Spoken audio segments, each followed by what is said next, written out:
better boss up, nigga.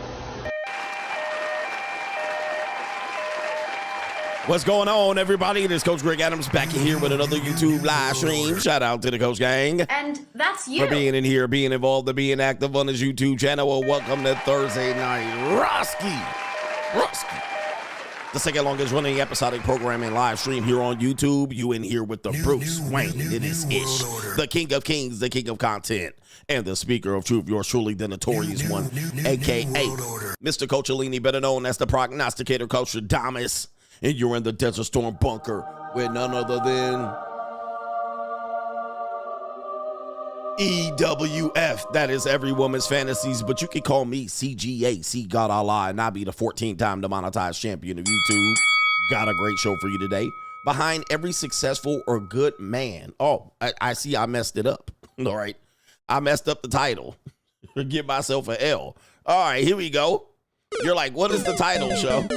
What's the show title, Coach? All right, what is this shit? Behind every, it's supposed to say, behind every, we'll do it live. Here's what we'll do. Here it is. We'll do it live. Okay. No. We'll do it live. Do it live. I'll write it and we'll do it live. It's supposed to say, behind every successful man, there was a dusty woman who did this. What do you think it is? We're going to talk about that on today's show. Also, a woman that wants to know, well, she's basically going to tell you the secret behind the manipulation of her husband, right? The secret that she's going to have to manipulate her husband. But anyway, it's going to be a great show. But to contribute to today's show, $ the Notorious CGA on the Cash App, Venmo, Coach Greg Adams TV, paypal.me/Coach Greg Adams. And that is near the top of the description box on a Free Agent Lifestyle channel when you can super chat by clicking the link on the top of the live chat on a Free Agent Lifestyle channel. All right, now the title makes sense. And since it makes sense, we can make dollars. All right, we got it, man. Shout out to Alton Jermaine is in the building. He says the game you spitting right now. I was spitting, you know, you gotta give some people some game. You know, you can't just say, go your own way. Men want to know.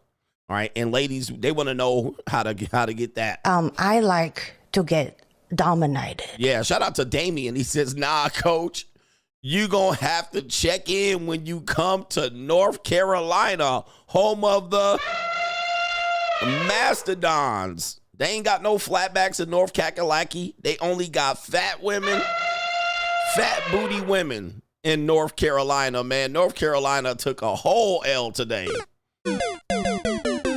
All right. Where was I at when I think I was in Orlando, Florida once, and I could not believe the tub of lards that were walking around.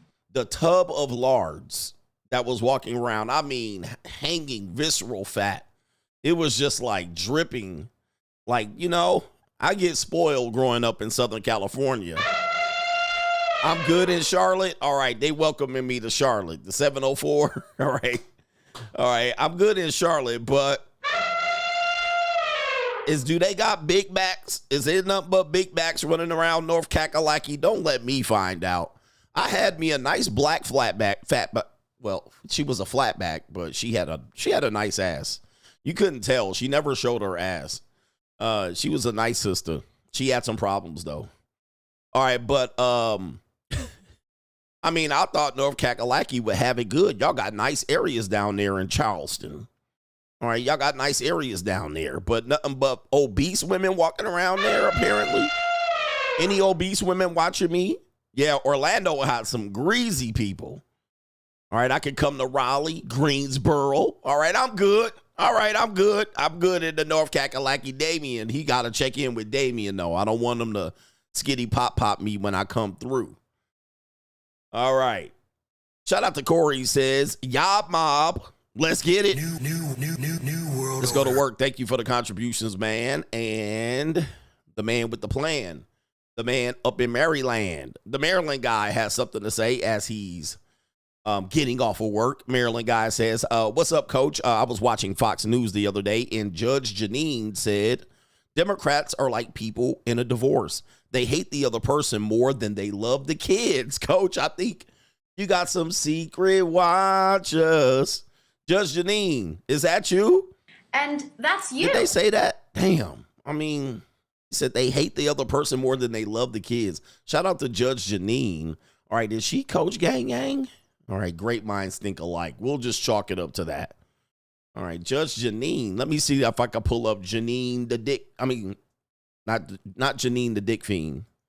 Judge Janine. All right, let me see if I can. Oh, yeah, Janine Pyro. Is she a Pina? Oh, okay.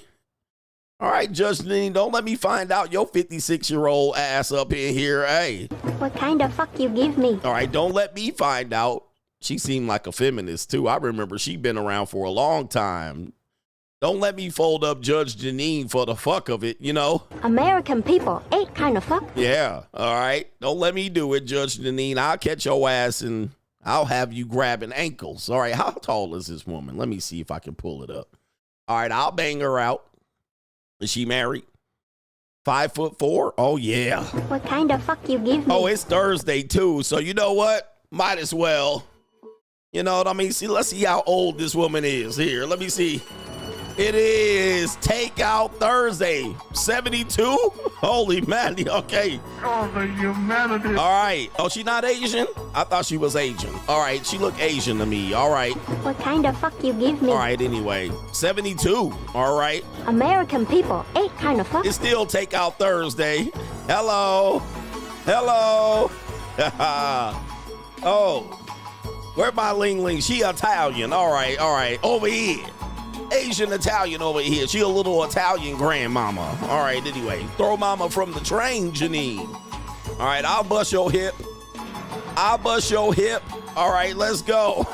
What kind of fuck you give me? Oh, my goodness. All right, she got money over there. Janine. I got money. Invite me onto your show, Judge. I got something for you. All right, yes. Yeah, that brother's starving. All right. No, she's not Asian. She's Italian over there. All right, Janine, bada bing, bada boom. I will put it down on you over here. Fold you up like a love letter from the second grade. It's Tony the Blatalian over here. Janine, you know how we do it. All right, you just bring your fine little ass over here and make me some pasta vazul, and then we can do a little thing here. Pasta vazul, everybody, pasta vazul. All right. Yeah, that brother's starving. All right, make me some pasta vazul, and you'll kick it over there in Bensonhurst, New York City, Brooklyn, Bensonhurst. She's a Bensonhurst. All right, anyway. The African cannoli over here. I'll put the African cannoli over here. Janine, I'm your favorite African American. All right. This is crazy. Tony the Blatalian. My name is Tony, and I'm the Blatalian over here.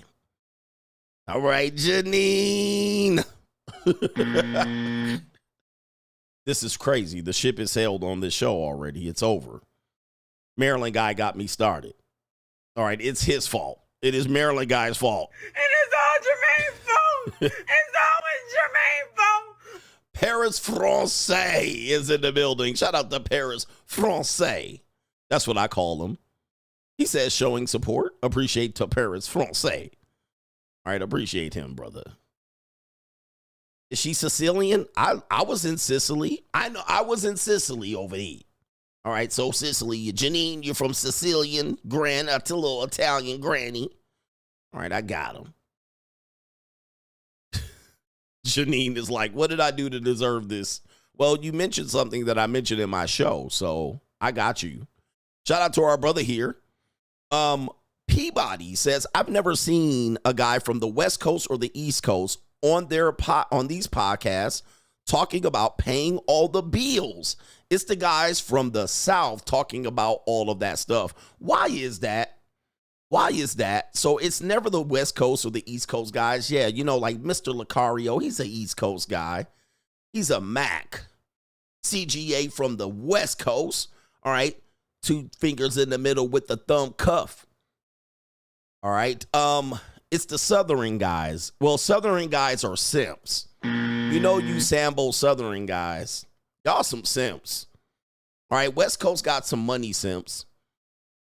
But brothers in the South are nothing but they mother's boy simps. You know what I mean? They ain't got nothing else to do in the rural South. So not only that, it's cheaper to live in the South. It's cheaper to live in the South. So you're like, I'll pay all your bills. All right. They're like, I live in Atlanta. You know what I mean? What's rent in Atlanta? $2,100 a month for 800 square feet. Yeah. You know, and the Southern women be like, all right, honey child.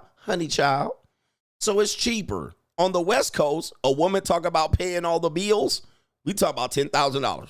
$10,000. In the South, you can get away with paying all the bills, and it's barely $3,000. All right, you got $3,000. All right, there's women on allowances, JUCOs on allowance for more than $3,000 a punani. Okay, so there's that. There's that. So it's easy to pay up on rent when you live in Tupelo, Mississippi, and you live in Odessa, Texas, and you live somewhere in Little Rock, Arkansas. It's easy to cover rent and bills there. All right, try covering the rent on a woman that lives in New York. All right, hell no, Connecticut. All right, Boston, Massachusetts over here. Try covering that rent. $10,000, all right, covering the bills of a woman that lives in Southern California. All right, but you live somewhere in Biloxi, Mississippi. All right, it's easy to cover bills. Mobile, Alabama ninjas, Birmingham ninjas, all right? They're like, I ain't covering this bitch's bills. I ain't got $2,000. All right, anyway, so that's why you're seeing these Southern ninjas, and these Southern ninjas got to be the biggest simps in America. And I don't throw that word around lightly. But when the simping is going on, it's definitely in the South. Larry C says, hey, Coach, was catching up on the morning live stream and wanted to confirm the doom and gloom bit about colleges taking a nosedive at one that I teach.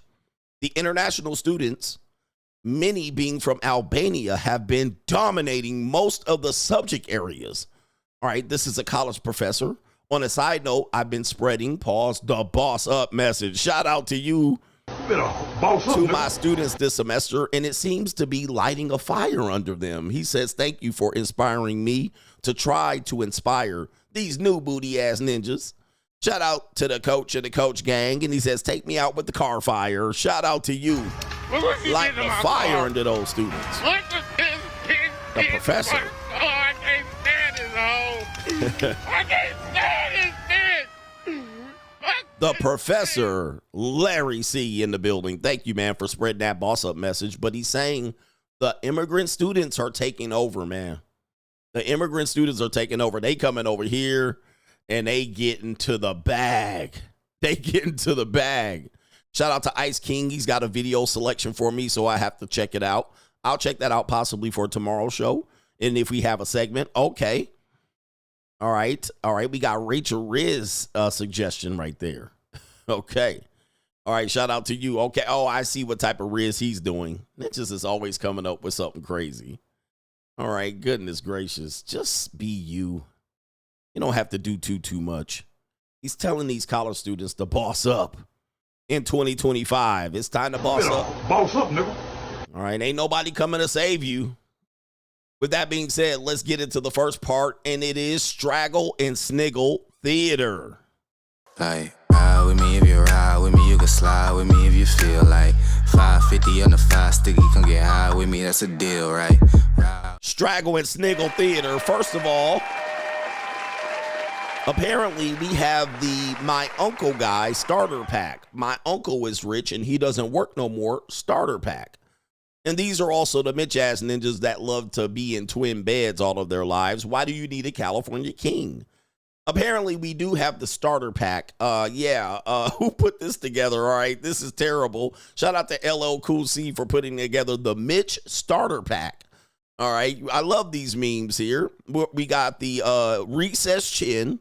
All right, shout out to the recessed chin there, and definitely the protruding beak nose, the bird chest. Yes. All right, my uncle's rich. Bird-chested ninjas. I still live at home, and I have no plans to move out as ninjas. Empty wallet. Credit score between 300 and 560 points. Yeah, that happens. Man boobs. Definitely got the man boobs and the goddamn farmer's tan. We also have a fat woman and he's in his arms. My girl pays me, ass ninjas. I got money. Yes, my girl pays me. An overweight woman. We have the mama's boy shirt and the scruffy beard, ass ninjas. Yes, the beard that does not, the TI beard. All right, the beard that doesn't quite connect all the way, the TI beard. Popcorn ceiling. All right, the popcorn ceiling and plaque on his teeth. Yes, the plaque teeth. That's definitely, oh, you can't see the plaque teeth down there. All right, holes in his drawers and his underwear. And we also have the air mattress or the twin mattress there. Shout out to LL Cool C. If I'm not mistaken, I don't think he's in the United States here. All right, here we go right here. The twin mattress. Yes, not on the frame there. Yes, definitely too hot to the cot. Yes, get some new drawers. Holes in your drawers. And yes, that is the my uncle is rich and you don't know what you're talking about, coach. Starter pack ass nigga. Bird chested ass ninjas right here. Yes, we trying to make y'all better, but y'all don't want to listen. So y'all keep messing with me. So I'm gonna keep messing with y'all. All right, hey, sink or swim, ninja, bitch ass ninja drizzle. All right. All right, so, if you have 5 or 6 of those, you probably need to work on yourself a little bit before you comment to me. You know what I mean? Like, you're not a bad individual. I was down bad too. But before you start talking to me, make sure you don't have 5 of these things all at once. At least, get your beard right. Get your beard right before you talk to me. You know what I mean? If your shit looking nappy like this, looking like taco meat on your face, you can't talk to me. I get it for free, ass ninjas. That's right there.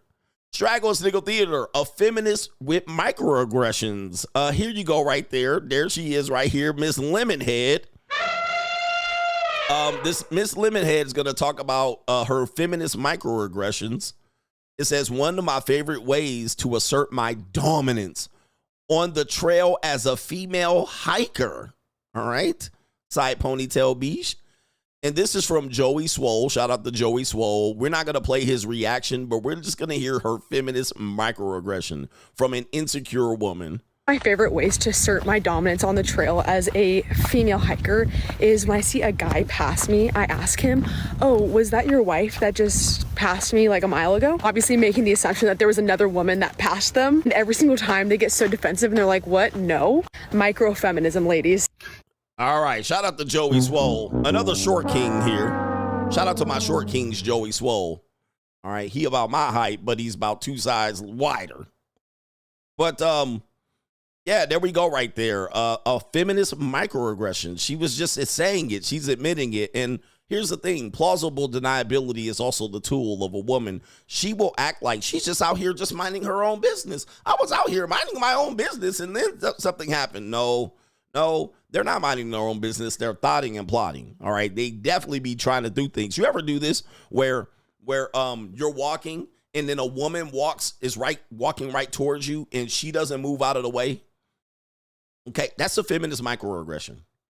Okay, and men do this too. Now, women will act like, what? I don't understand. This can't be true. I just don't know what you're talking about. You're insecure. But yes, all right, those are microaggressions that women are doing. So if you get out of the way, she just be like, and I've been trying to warn people of that, but of course, they'll try to talk me down. But that's a feminist microaggression where they try to walk in your face and then see if they get out of the way. It's also a way trying to see if you're a bitch ass ninja. All right, but it happens a lot. They'll even bump you and do crazy shit like this. And yeah, don't move out of the way. Just stop right in front of them. What the fuck are you doing? You saw me coming. You clearly saw me coming, and they won't even make eye contact with you. They'll just, all right, that's a microaggression, but from a woman. So just keep walking right in front of their face. And then, you know what I mean? If they get bumped, you're just like, bitch, you better pay attention to where you're going. All right. You're not watching where you're going clearly. I had this path. All right. Also, it's a way for them to pick up. But yeah, feminists are sad. They sad little bitches. Yeah, that makes their day. As you can see here, this woman, and people think I'm exaggerating. I'm not exaggerating. That shit makes their day to make you move out of the way. All right. So here we go right here. Here we go right here. Let's get the volume. Dominance on the trail as a female hiker is when I see a guy pass me, I ask him, oh, was that your wife that just passed me like a mile ago? Obviously making the assumption that there was another woman that passed them. And every single time they get so defensive and they're like, what? No. Microfeminism, ladies. Yeah, there it is. Microfeminism. So people don't realize this is going on. There's a woman out here thinking so dumb. What are you talking about, guys? I never do something like that. Ladies, women are be doing crazy shit out here. They be doing crazy shit, these microaggressions. All right, Straggle Sniggle Theater, we got the Mack in here. King Kong the Mack. All right, then he has something to say about stop trying to settle down with me. You guys know the type of woman that is out here on the cock carousel. She out here getting tossed and chucked. All right, but what happens is after she gets tossed and chucked, she wants to reset her expectations. And then the next time she meets a guy, it could be you, she ends up saying, well, I don't want to have sex with you because you're going to have sex with me and leave me like the past guys. And you're like, probably. But why are you trying to get me to string that shit along? Why are you manipulating me? You know that Punani about to need to get hit. All right. And you're playing games with it. So I'm going to have to drop you and cut you off. So they're trying to play games with you. You guys never know. I mean, you guys know that they know what they're doing. So the Mackin right here says, stop trying to settle down with me. Let me tell you something. Stop trying to go with me. You bitches that have 1,000,000 one-night stands and meet me and decide you want to settle the fuck down. Like, what is it about me to say I'm boyfriend material? I want to fuck just like the rest of these niggas. I'm not looking for no full-time career in that pussy, bitch. I'm a temp agent. Seasonal. You bitches let these niggas get away with buying you weed and Italian beef, but meet me and now you want to go to the movies and hold hands and shit. Nah, fuck that. Get your itchy ass on. Treat me with the same respect you treat these other niggas with. Talking about I'm something special. Yeah, bitch, special ed. Now let me fuck. Now all of a sudden when it come down to giving me the ass, you want to talk about you want to make sure you making the right decision. Bitch, your life is full of bad decisions. I'm sure I wouldn't be the worst one you made. Get the fuck out of here. Let me tell you something. Oh my goodness, with the cigarette at the end. I mean, the cigar. Shout out to my brother here.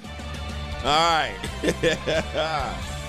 Hey, your life is full of shitty decisions. Don't try to make good decisions now that I'm here and string this shit along. We ain't stringing it along now, bruh. All right, nah, don't try to go. He said, stop trying to go with me. All right, don't try to get with me now and settle me down. Hey, man. And why they ass is itchy? All right, we got to hear it again. All right, because he cooked.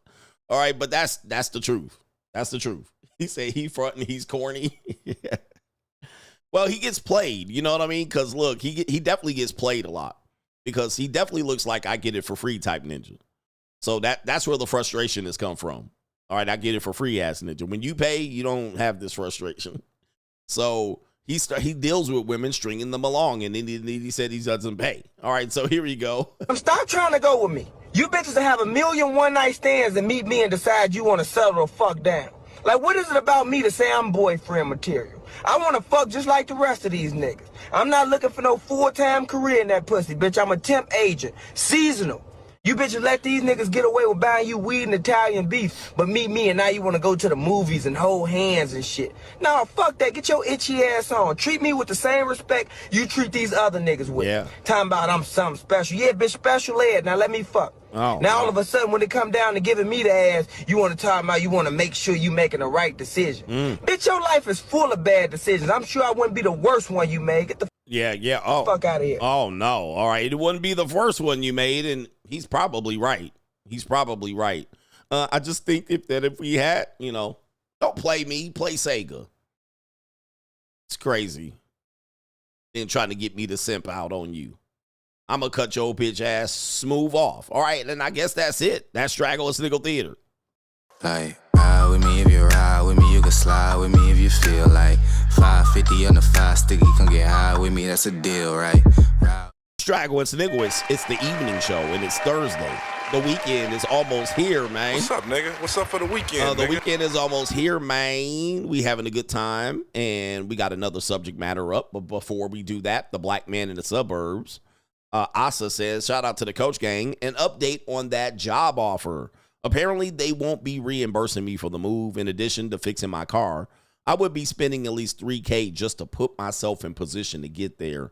Hey, man, If it's a job that you think you're going to need to, it's going to propel you to the next level, that $3K is an investment into the next level. You know, when you go to the next level, you got to pay to get there. You get a new job, you're going to have to pay. You know, people don't realize that you do pay when you get a new job. So you got to get new wardrobe, clothing, you know, whatever the dress code is. Sometimes you have to pay for uniforms.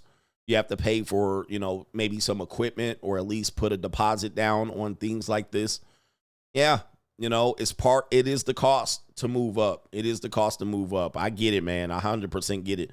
I took a job like that where they didn't pay for any moving expenses, but I got to write it off on my taxes. And then also, I had to sell a lot of stuff and get rid of it and trim the fat. Yeah. Opportunity costs. You know, there's always an opportunity cost. There's never a direct path to your next position. If it's going to benefit you, that's going to be for free.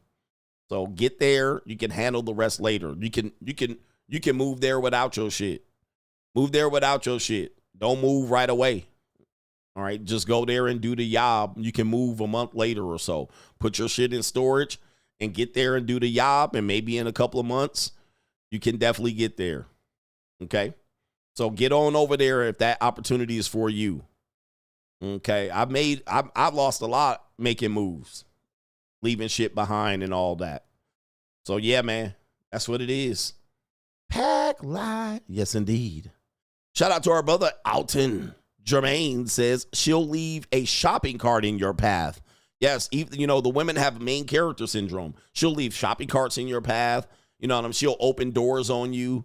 You know, I mean, I know women are sometimes, you know, they're just not paying attention, but I tend to believe that women do things intentionally like this. That's just my opinion. I think they do things far too much like this to be a coincidence.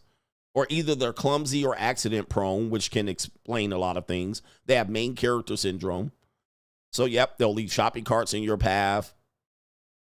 Wild. And not a lot of women, I mean, not all women do this, but definitely some women do this. I think they're playing games with a lot of people.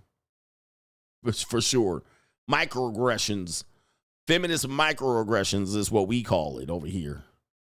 And then they go home and they're like, I dominated these guys today. I dominated them. I'm a strong woman. I'm every woman. All right.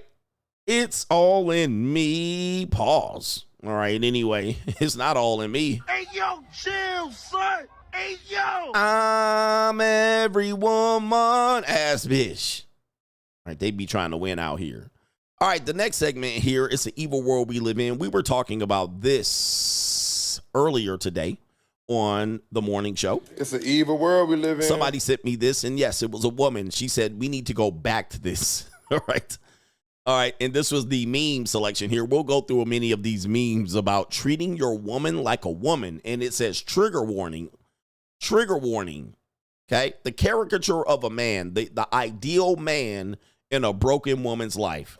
You know, because these women be broken out here. They be getting digged down and tossed and chucked, fucked and chucked, all of that shit. And divorced. They be getting all of that shit. Abusive, all right? And then they be out here broken trying to put y'all niggas, well, I need a man that does this. But the problem is they've had all these men in their lives, all right? They've had them. It's an evil world. And they turned them down. They turned them down. You know how many men, good women, you know how many men, good women have turned down? Good men. Men that would have changed their life for the better. They turned them down. Turned them down. All right, so here it is right here.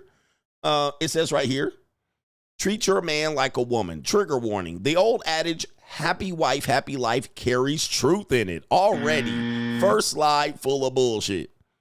It says, have you ever seen a man living a happy, fulfilled life while his wife was miserable? Well, no, because bitch is miserable, so I need to get a new wife. And it says, this isn't a call for men to be a pushover. It says right here, keep the peace. Mr. Nice Guy with no boundaries, no spine, no balls. A woman, for that matter, a man cannot be the source of a woman's happiness nor the creator of a reality. This is a call to bring back the gentleman archetype and treat your woman like a woman. Now, people don't realize gentlemen Gentlemen typically are not pushovers. All right. So I have the 5 archetypes of men, and the gentleman archetype is what I am. I'm naturally that way. I'm a Southern charming man. All right. But people think a gentleman is a pushover, right? Sensitive. A gentleman does treat a woman like a woman, but he expects something in return, which is going to be problematic with this slide. They just assume gentlemen just wake up. I want to do good things for a woman for no reason at all, with nothing in return. That's not a gentleman. That's definitely a pushover or a simp. Because if he's not expecting anything in return, what is the purpose of him doing stuff if he has better shit to do? Okay, so it says right here, if you're not the kind of guy that carries all the bags at the airport so that your woman can travel comfortably, then you're doing it wrong. I guarantee you a fat woman wrote this. A big bottom woman. I guarantee you. A single mama. And a woman in a bind, a broke beach. All right, you're going to do what? Carry all her bags at the airport so that she can travel comfortably. His comfort doesn't matter. His comfort doesn't matter. All right, so interesting. If you're the kind of guy who doesn't, at the very least, desire to provide fully for his woman, then you're likely afraid of having to face your potential. I mean, this is some goddamn shaming. This is shaming. This is so much shaming language. I don't know what to tell you. Like, geez. If you can't pay, then you're afraid. This has shame and sign language written all over it. Shout out to Kevin Samuels. Okay. If you can't do it, you're not a real man and you're afraid to face your potential. Oh, okay. Just the empty promises, a book of empty promises that you're going to get. The gentleman knows that he is a man and his woman is a woman. He isn't lost in this 50-50 narrative that feminism implanted. He sees her as equal, but not the same. See, there you go. There you go. There you go. All right. So you're supposed to be equal. We're equal, but we're not the same. So you're a man at the end of the day, but we're equal. He isn't hijacked by some red pill distortion that sees women as objects that are lesser than them. He takes pride in caring for his woman as the greatest gift to him beyond his breath.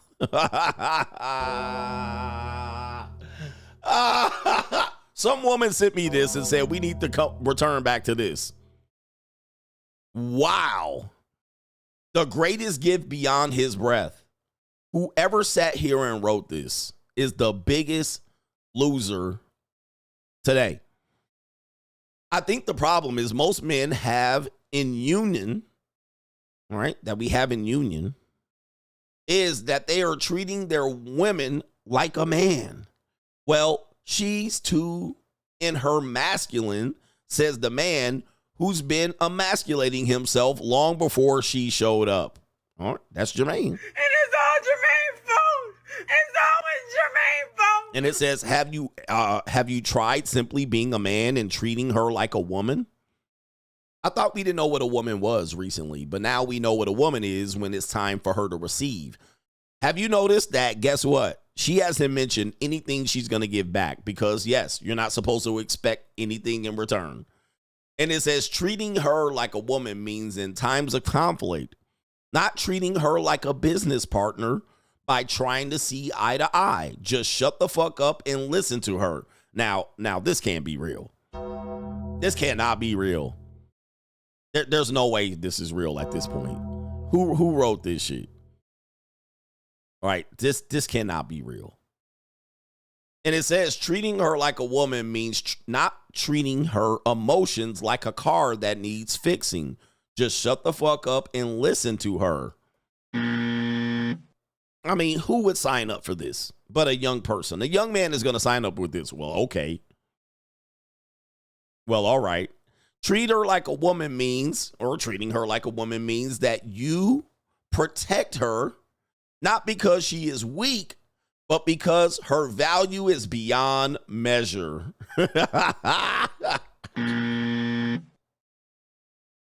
Yes. Yes. The gentleman is not governed by his woman. but he takes her into consideration with all that he does. With all that everything he's doing, he takes into consideration his woman. Boy, oh boy, this is terrible.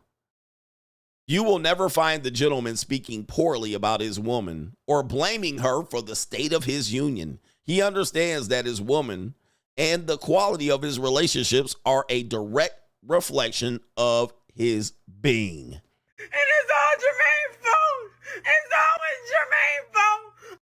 Jermaine's fault. Yeah, there's no way this is real. I mean, that's definitely trigger warning and rage bait written all over it. The gentleman knows how to play this game. Okay, sorry. The gentleman knows how this game is played.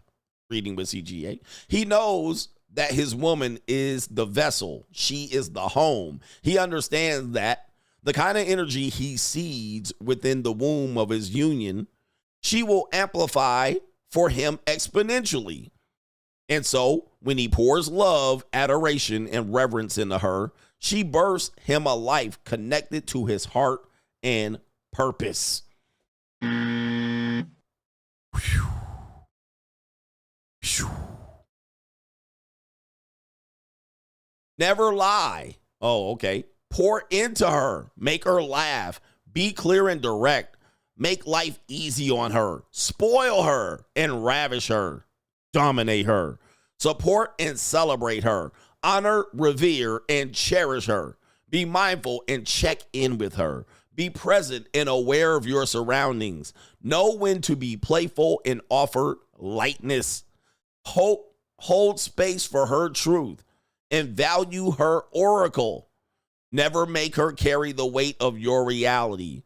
Speak words of love and adoration into her waters. Her waters, okay? Oh, the humanity.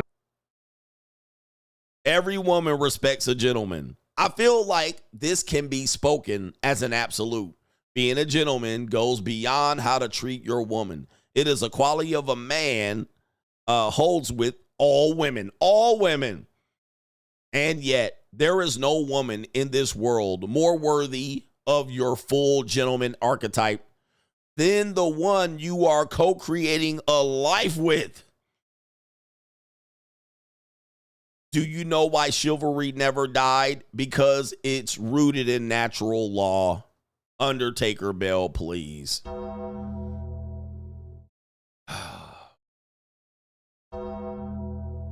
Okay. Yes, a woman sent me this and said, we need to go back to this. What do you mean to need to go back to it? Why is it left? Number one. Number two, that is so far gone. It's ridiculous. Most guys can't even provide a tenth of that. Number three, you're supposed to selflessly give this, and she's going to do what? Stay with you forever and not divorce you? Yeah. Yeah. Okay, stop. The gentleman knows that God has bestowed this form upon him, and so he gives of that gift to the world. And it says, more importantly, this is about how you see and treat all women. A gentleman is not coming from a place of doing in order to receive. The gentleman is not a manipulator. He is also not giving out boyfriend energy to a woman who is not his woman and pretending it's gentlemanly.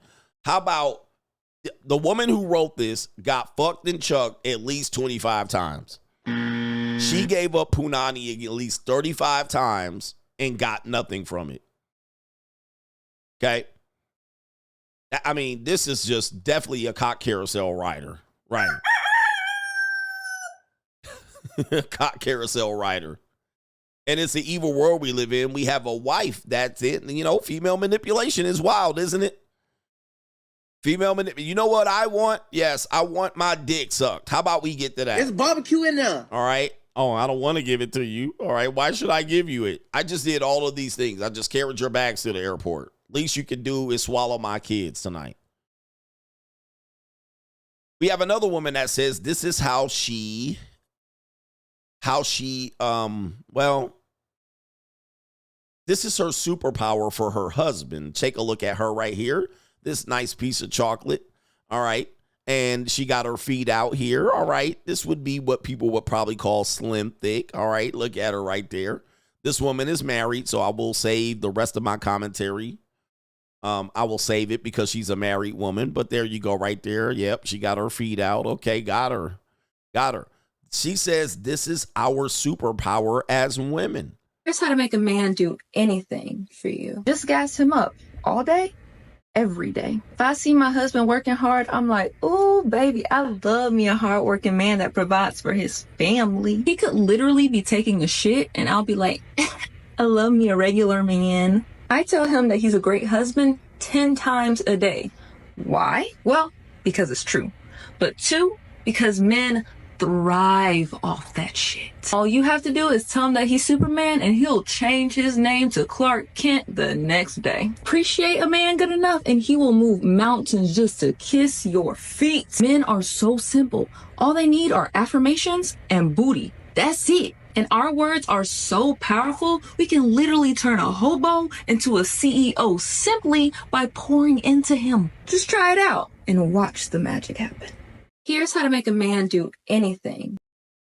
All right, so there you go right there. Now, I've been trying to tell you guys that, you know, I know a lot of people don't hear me sometimes. Hold on for a second. I was doing something here. A lot of people don't hear me. When I say the things that when we break down the dynamics between men and women, and I talk about manipulation and I talk about thoughting and plotting, okay, people think I'm talking about an evil woman. Like she's got her eyebrows raised and she's constantly looking at men like, hey, I'm going to get him. But no, this is an innocent, what you would call innocent version of these thoughting and plotting, these reindeer games, these coochie games. And it falls right hook, line, and sinker into the things that I teach you. What did you learn there? Okay, what did you learn there? That she's willing to do whatever she needs to get you to do what she needs you to do. Meaning that she's willing to speak life into you. She's willing to offer sex. Right? She's willing to offer you sex. Now, guys, when I tell you these women have sex for every other reason other than pleasure when they're married, that's an example. She was like, oh, even if I have to give them sex, it's still giving it to you. They look at it as they're transacting it. They're doing it to get you to do something specific. They're not doing it for your pleasure. They're not doing it for her pleasure.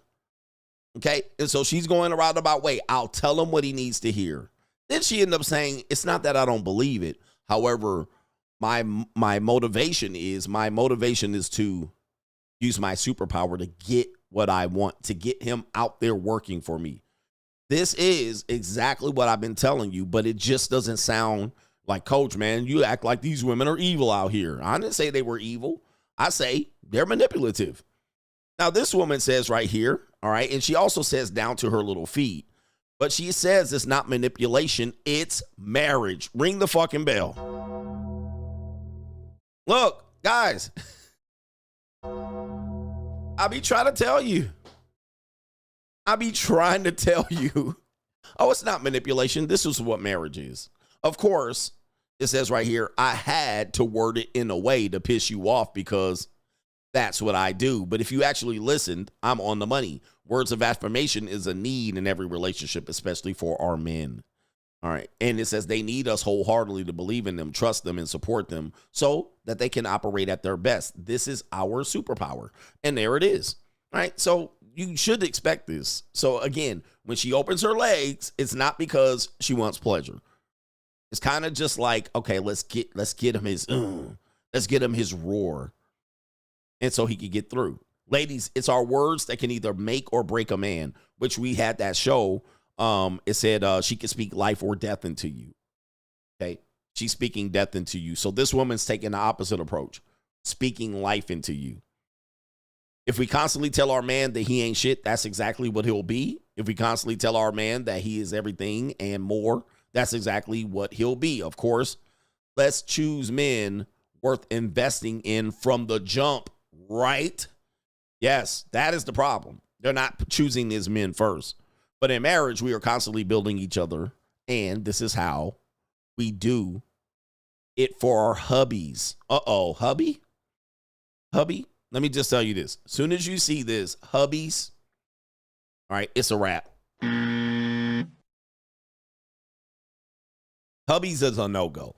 All right, if you're a man, you want to make sure she calls you king, daddy, papi chulo. You want to make sure papito. All right, you're not hubby. We ain't on that level, baby. Hubby means sexless marriage. Yeah. Somebody says she has a point, but it's still manipulation. And she describes it. That's not manipulation. It's just marriage. It's what you're supposed to do in a marriage. All right. She's got a lot to say here, but hubby is a no-go. Hubby's a no-go. Ladies, if you're calling your husband hubby, he ain't fucking you right. That's for sure. Okay. If you're calling your woman hubby, he not running it up the Duke shoot. He definitely ain't nothing in your mouth. All right. So I'm not hubby. All right. I'm king. And king need to roar in them tonsils real quick. Let me butter them tonsils up.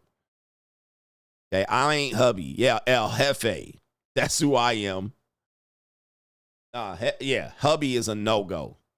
I got to be able to. I'm never going to be hubby. My wife calls me hubby. That's a no. Click Puskable. Hi, come here, hubby. My cuddle bunny. No. All right, daddy coming in here. Come here, daddy. All right, here we go. Okay, daddy. Let me finish writing them tonsils real quick. That's daddy. That's daddy to you. That's king to you. El Jefe. Primo. Yes, sir. Sir, yes, sir. All right, anyway. Hubby is a chump. All right, let's see here. It's the evil world we live in here. We got a woman thoughting and plotting again. Here we go right here. Here we go right here on Market Watch. My husband has millions in a trust fund. He pays all of our bills and gives me $4,000 a month. Now, you would think that would be okay. You know, you would think that will be okay.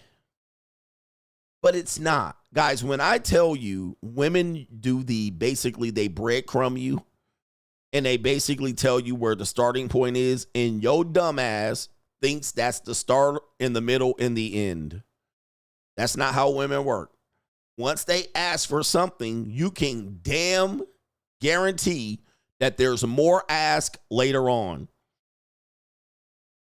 So this woman wanted a man that paid the bills and gave her an allowance. Guess what? It ain't enough, because now she wants to know, will I get the house if I divorced him?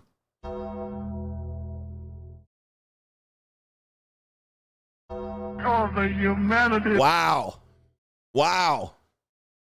Man, look, it ain't enough. It's never enough. More. More is their favorite word. More. Fish, you literally got a man that's 6'5" with a blue eyes and a trust fund and I need a man in finance with a trust fund with a 6'5" and a blue eye. You literally got that guy you asked for. Then he gave you an allowance. Then he paid all your bills. Now you want to know if you divorce him, if you get in the house. A man with a trust fund with a 6'5" and a blue eye. Bitch. I told you guys, man, look, y'all better listen to me, man. Y'all better listen to me. They always trying to scheme and thought and plot. Don't ever think that she'd be like, I just want a man that pays all the bills. You think that's the end? It's not. They always going to take that goalpost and move that motherfucker over there. Over here. Baby, you getting $4,000 a month and you about to smooth walk away from it. You're walking away from it. That's part of the marriage. And now you're like, that ain't enough. He pays all the bills, including all of our taxes, from one of his investments accounts. So I don't know if this is the actual woman. But this is the couple they chose for this. And it says right here, Dear Quentin, I'm 48 years old. My husband is 51. He doesn't work, but lives off of his investment accounts. He going back to work now. And when he get a divorce, he doesn't work, but lives off of his investment accounts with a major brokerage house. If I file for divorce, what should I expect is a fair and equitable division of assets? This bitch came in with Nathan. Oh, no. And y'all think she came in with a shirt on her motherfucking back. That's what she came in with. Married up and now ready to divorce him. It says right here, do I have a legitimate claim to his accounts that have never been into my name? I believe he would let me keep the house, but how would I pay to maintain it? Men are in love, women are in business. So you want the house, but you can't pay for it. But you're ready to divorce him off of $4,000 allowance. And I guarantee you they got married late. I do some freelance consulting. You're unemployed. But I only earn $20,000 per year. He's paying all our bills, including our taxes from one of his investments accounts. I pay no taxes on my income. And at tax time, he has our tax prepared by his accountant and we filed jointly. He withdrew only what he needs and leaves the remaining income to be reinvested. And it says right here, all right, there's another thing right here. Is it okay? We have $30,000 left. Oh my gosh.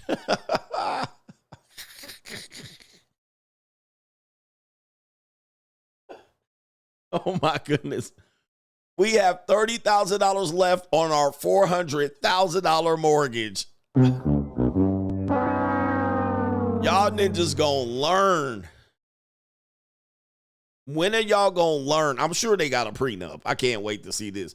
So the house is about to get paid off, and guess what? She's pulling the divorce ripcord. What did I tell you? One of the things you have to watch out for is when you pay off debt or a house, divorce is incoming. You buy implants, incoming divorce. Man, and she living up under this dude. Just having, and then guess what she's doing? She's having sex with him every now and then. How do we know this? This is what this woman said. You know what? I gotta keep this shit going. Damn. And it says right here. It says right here, $30,000 left on the $400,000 mortgage, which we took out 3 years after we got married. So that's community property unless it's in the trust. In the current market, it appraises for $800,000.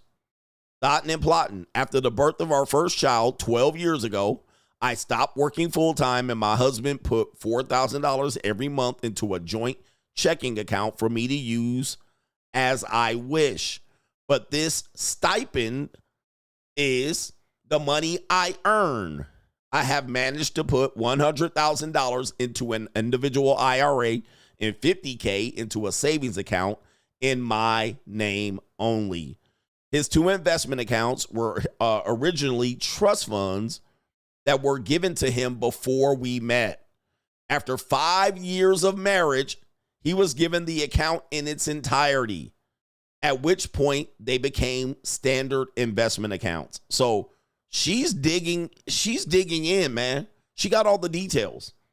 All right, she got all the details. She got all the papers. She didn't look. She'd been thought and plotting while you at work, coming home, paying the bills and giving her allowance. She's up here looking at this. She got too much time on her hands. We got this. Okay, we got that. She out there looking like this right here. Hold on for a second. Okay. Let's see here. This is what she doing right now. This is what she doing. She at home while you at work for the last 5 years. This is how she looking right here. Thoughting and plotting. And then you coming on, hi, honey, trying to get some pussy from her. And she's like, oh, hi. Just completely setting his ass up, watching him make mortgage payments. Like, okay, the mortgage payments are going down. All right, she logging into the mortgage and shit. How much we got left on this shit? Okay, if I stay 3 more years. And then she trying to take whatever she can out the top and then sell the house and take the money out. Oh, my goodness. And then she called it a stipend. You mean allowance that you agreed upon? And it says right here, he has kept both of those accounts in his name only and uses the smaller of the two to pay our bills and my monthly stipend. I never see any statements. Okay, so there's a problem here. She never sees the statements, so she's just going to make a crazy assumption of what's in there. From what I gather, nosy bish, I suspect those accounts are worth approximately $2 million collectively. Things are not great in our marriage, and I am consider leaving. Yep, there it is. Yep, starfish sex for the last 6 to 7 years, just giving him starfish sex. Now, again, this isn't the real couple here. That's just a stock photo. It says it right there, iStock photo. But clearly, that's probably what they look like. Yep, sleeping with the enemy. Men are in love, women are in business. And he gonna just get blindsided. But she been plotting this shit for a whole time. Why aren't things great? Because you ain't sucking his dick. But that's neither here nor there. Let's see the response. Okay. There's a response here from the money guy. Dear considering a divorce. He says, you don't say what has led you to consider divorce. Exactly. You don't say, oh, things are not good. Well, basically, she's saying this right here. I'm not happy. Why are you divorcing him? Oh, I'm not happy. Things aren't good. Your husband has been, on the face of it, generous, but finance and romance require very different skills, and I'm going to take this down right here, and present different needs. And while he's put $4,000 in an account for you every month, you have worked part-time, spent years as a homemaker, and raised your children.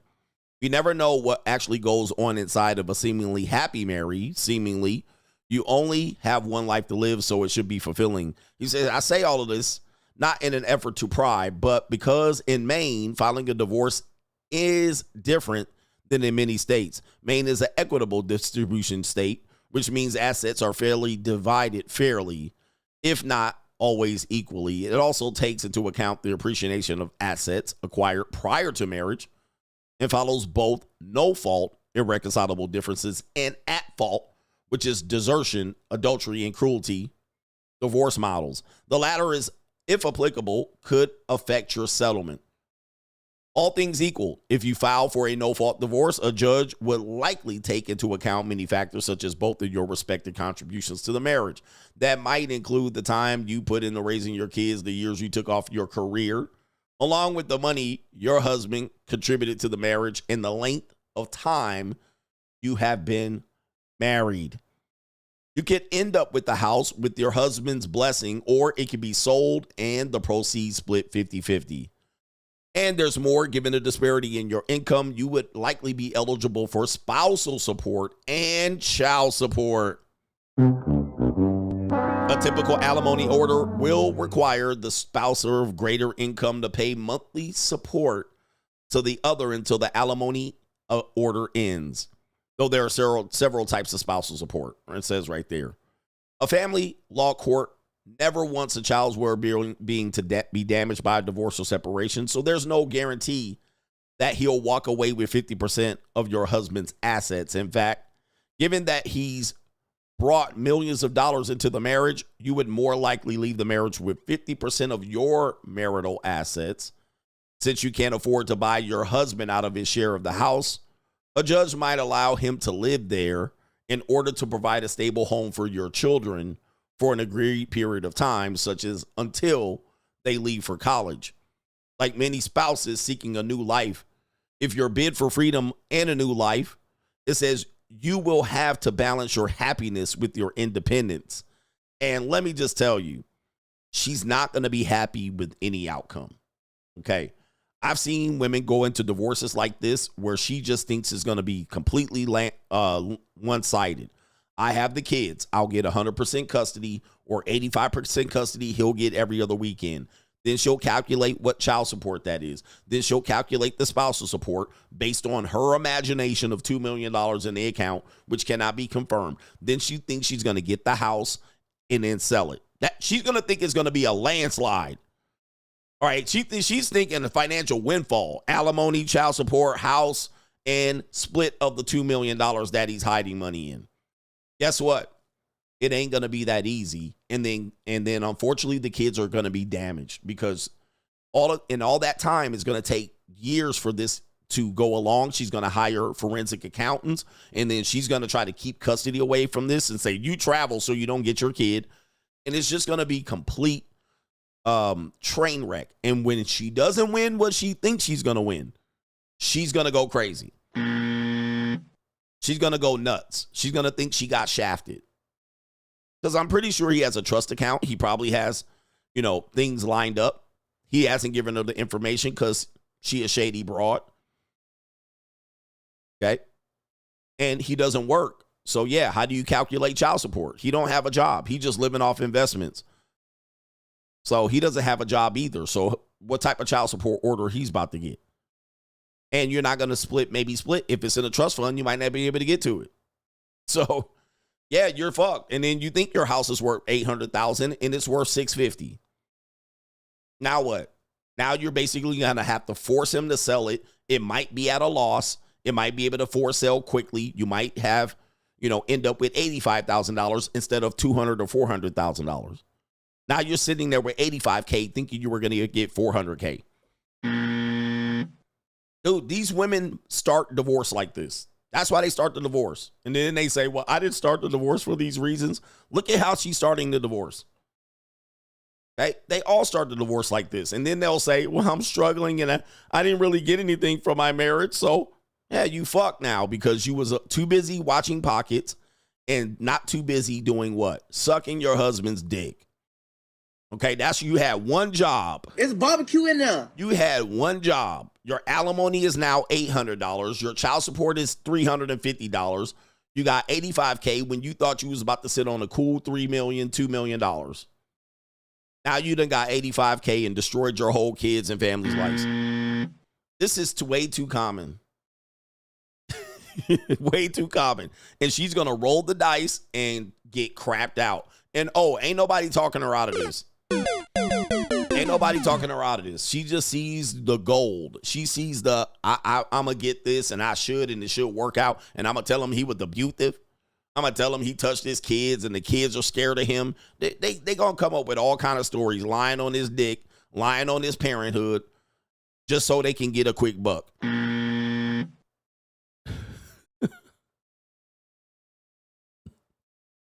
This is insanity. Men are in love, women are in business. Oh, sadness. It's an evil world we live in. Sadness. And they wanted to get married. You thought she loved you, didn't you?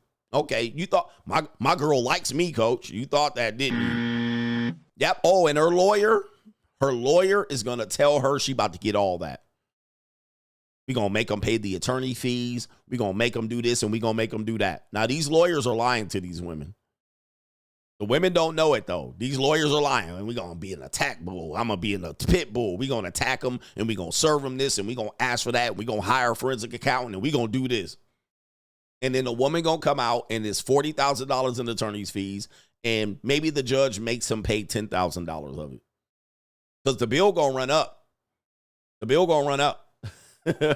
Oh, man. What an evil world. Let's get to some super chats, and then we got main event coming up. Main event coming up. I hope that title made sense. Sheesh.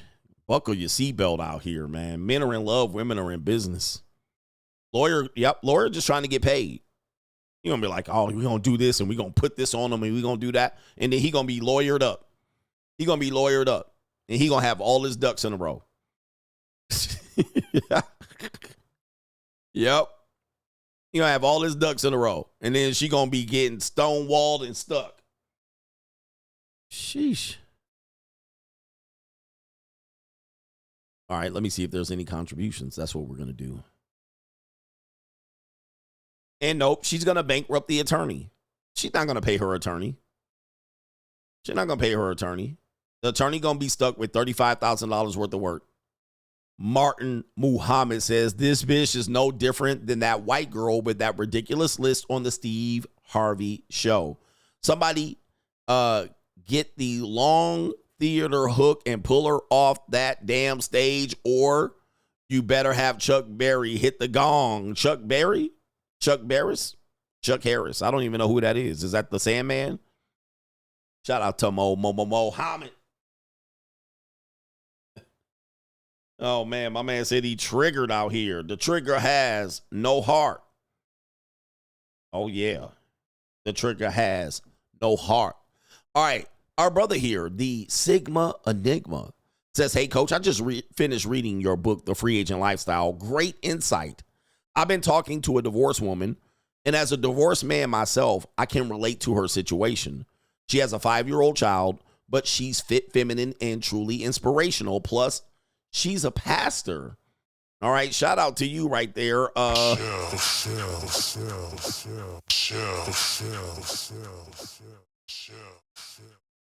right.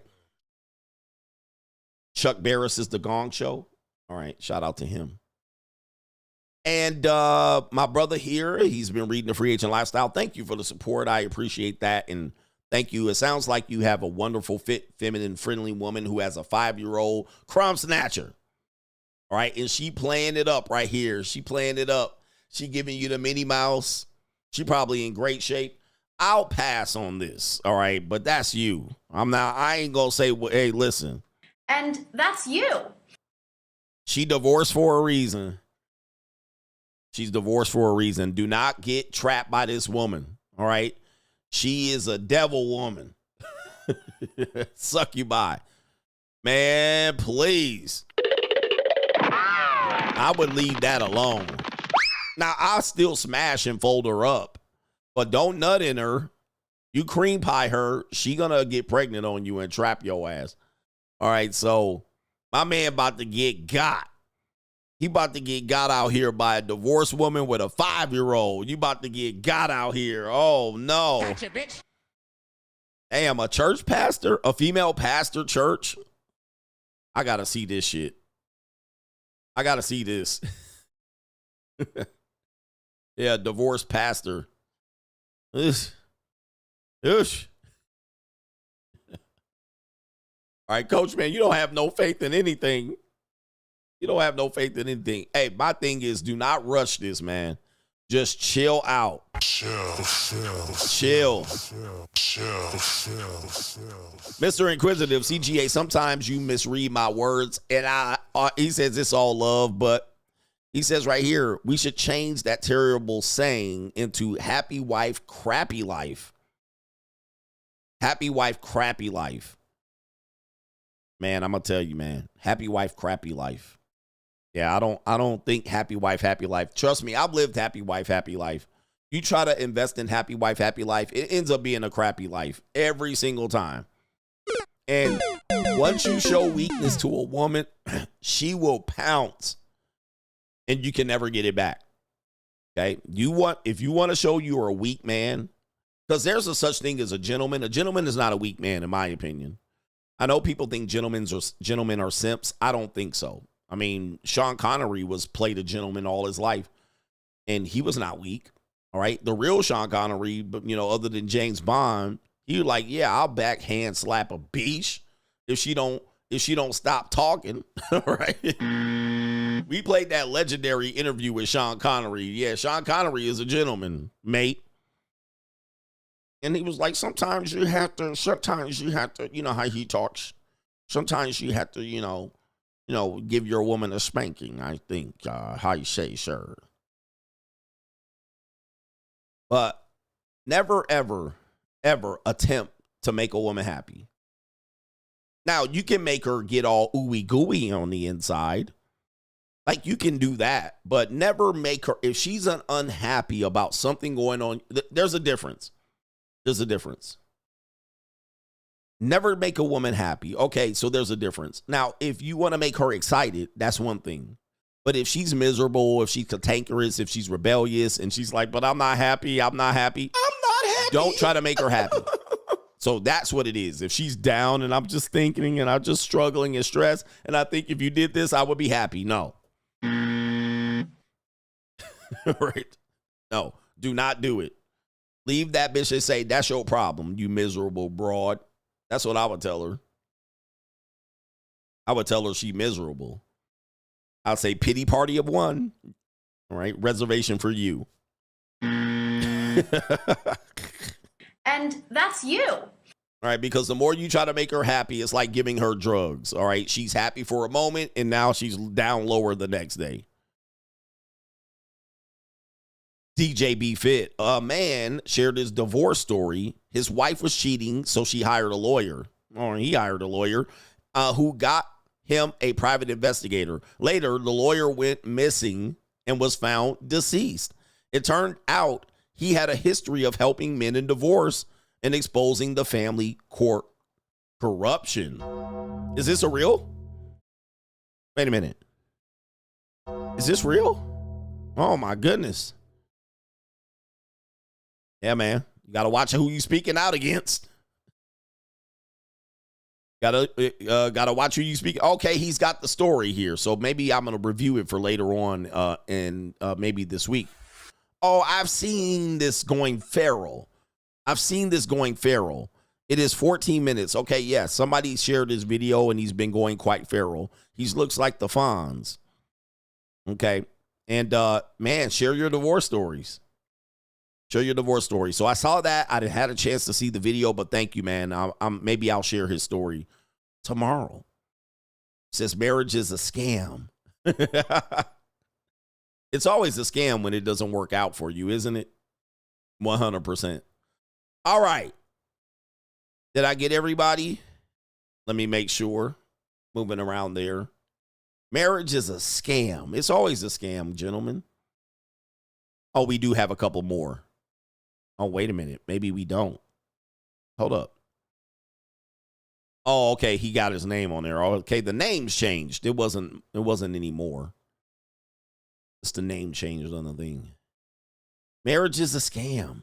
All right. Women are in love. Men are in love. Women are in business.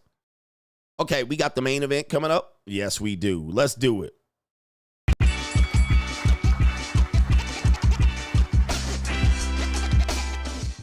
Marriage is a scam. Main event here. Let's do it. We'll do it live. All right. Behind every good man. All right. It should say on the show title. If you see the title a little confusing, then you know what I'm talking about. But behind every good man, there's a dusty ass woman that's done this right here. Yes. And that's you. Are you a good man out here? Indeed. Well, before we start behind every good man, I like to do this if I do have a little bit of time. I hope you guys don't mind on this. I hope you guys don't mind that before we do this, because we've been very, very critical of the ladies here. So I don't want to be that critical of the ladies because, you know, the women that watch my show, they be like, you just never deal with us. And I want to tell you about not just the good men, but the good women of the world. And I believe the children are our future, but even that, I believe the women are the vessel, the wind beneath our wings. All right. And we should honor and cherish them and respect them for all that they do and their sacrifices that they make, for us putting them through all of this torture and torment, all of this abusive behavior that we're giving them, and the disrespect in this space that women believe we give to them. So without further ado, I would like to talk about the good women of America. And this is our opportunity to do so. So with this being said, the 3 wonderful things about American women that I love, the good women, not the skeezers and the sluts. I'm talking about the good women, the good one, the good queens. I'm going to do my best effort to tell you the 3 best things that I love about women. All right. You got it right now. And ladies, I know you're going to miss this and you're going to be like, you always never talk about us, but we're going to do it right now to our queens, some of our queens family members and shit. All right, here we go. The 3 wonderful things that I love about women today. Numero 3. We're going to go 3, 2, 1. Numero 3 is, and I love that. I love that, ladies and gentlemen. When they continue to do that, ain't nothing better than the good woman. I love a good woman. I'm going to tell you that right now. So write that down, ladies and gentlemen. And the ladies, I'm just giving it up to you right now. And the number two.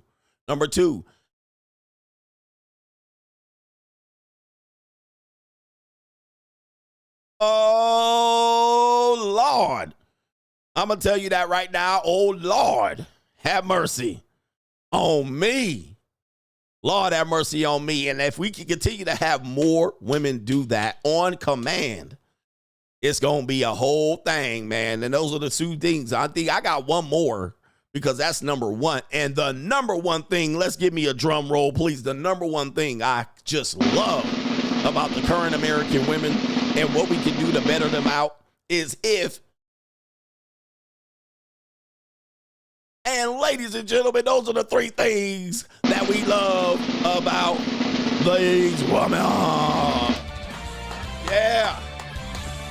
Yes, let's go. We need to do it, man. Every year I come up with a new list.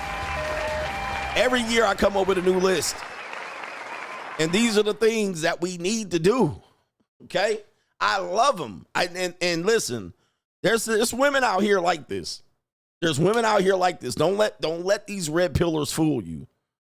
That you let these red pillars fool you, and then what'll happen is they'll make you think that there's none of these women like I just explained out here. But they out here, y'all. You just got to keep the faith and the hope. I'm going to tell you, man. You got to do it. You got to do it. And ladies, keep doing you out here. We do want to take our moment to throw our appreciation out for the sisters right there. And the women in general, the white women, the Asian women that do this. I want to do it. I want to do it, man. It is what it is. So, yeah. I just wanted to do that. It was much needed. Much needed. All right, anyway. All right. All right, somebody got a good lip reading here. Oh, ladies. It's simple. It's simple. It's a simple way to my heart. Simple. Boom, boom, boom, boom, boom, boom, boom, boom. All right, anyway. But behind every good man, we have a video of a man that says, behind every good man. Let me know if you agree. All right, let me know if you agree with this guy. It says, behind every good man is a woman who gave up on him. This is Dash Hudson. Behind every good man is a woman that gave up on him. Behind every good man is a woman that gave up on him. Because in the moment, you couldn't wait for his potential to become a reality. But what you didn't realize is that his greatness was there all along. You didn't see the value in his dreams. You overlooked the power in his potential. And now that time has passed, you look up and that man has grown into everything he always said he would be. Ooh! The greatness that you doubted was there the whole time. Oh, no. It just took patience and a vision to see it. And now you are left wondering how you missed it. You saw his struggle, but you didn't see his vision. A good man just don't become great overnight. It takes time, sacrifice, and sometimes solitude. But the truth is, he didn't need you to believe in him to become what he was destined to be. But just imagine what could have happened with your support. Oh. Imagine how far you both could have gone if you just stayed by his side. Oh. Instead of walking away.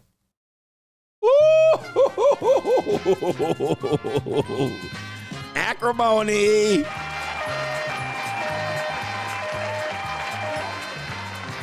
Yes, indeed.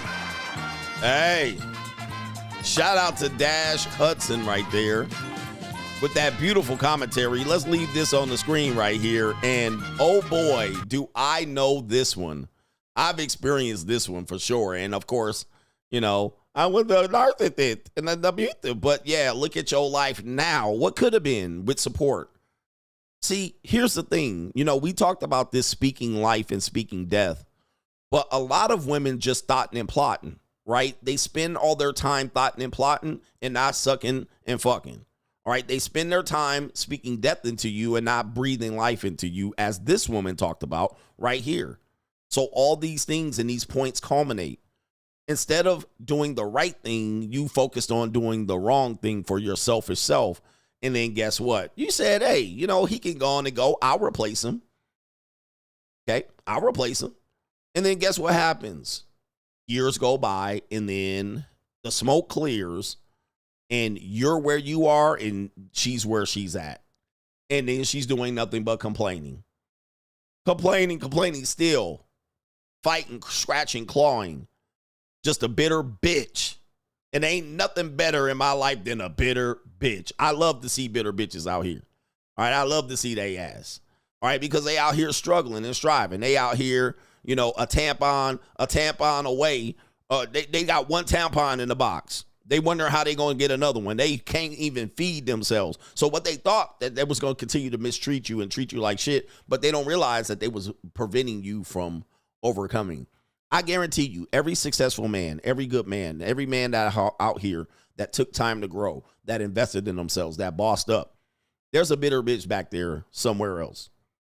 Okay, I got one. I got a few of them, but I know I got one for sure. And what could have been? What could have been if they only believed? If they only believed. And part of this story is that men and women live two different timelines. Women kind of want it now. That's why they have hypergamy. That's why they monkey branch. That's why they wait at the finish line. That's why they go target high value men. That's why they fuck rich men for money and prizes and purses. That's why they level up. So they have a different timeline. They want it now. They're like, why do I have to get it out of the mud with you? But unfortunately, men have to get it out the mud. Men have to get it out the mud. Most men is not given to. But the reason why he chose you was that he saw vision in making not only his life better, but yours. He didn't plan on making his life better and then ditching you. That was not the plan. He woke up every day like, I'm going to make sure I do it. And he had to carry that load. Not only that, he had to carry that dead weight of the misbelief, the non-belief. He had to carry the dead weight of, you speaking death into him. He had to get them stabs in the back. He had to sacrifice for them kids. He had to watch his kids eat, and he didn't eat. He had to do all of that. Meanwhile, you praying on his downfall. And then what'll happen is eventually, if he got enough bravery, he'll just go ahead and cut his losses and get back to it. I knew a dude like this. He said he divorced his first wife. He got remarried later on. This guy is old as hell. All right. But he said he divorced his first wife. And then they left. And then he made way more money on the back end. And then she ended up coming back for child support later on.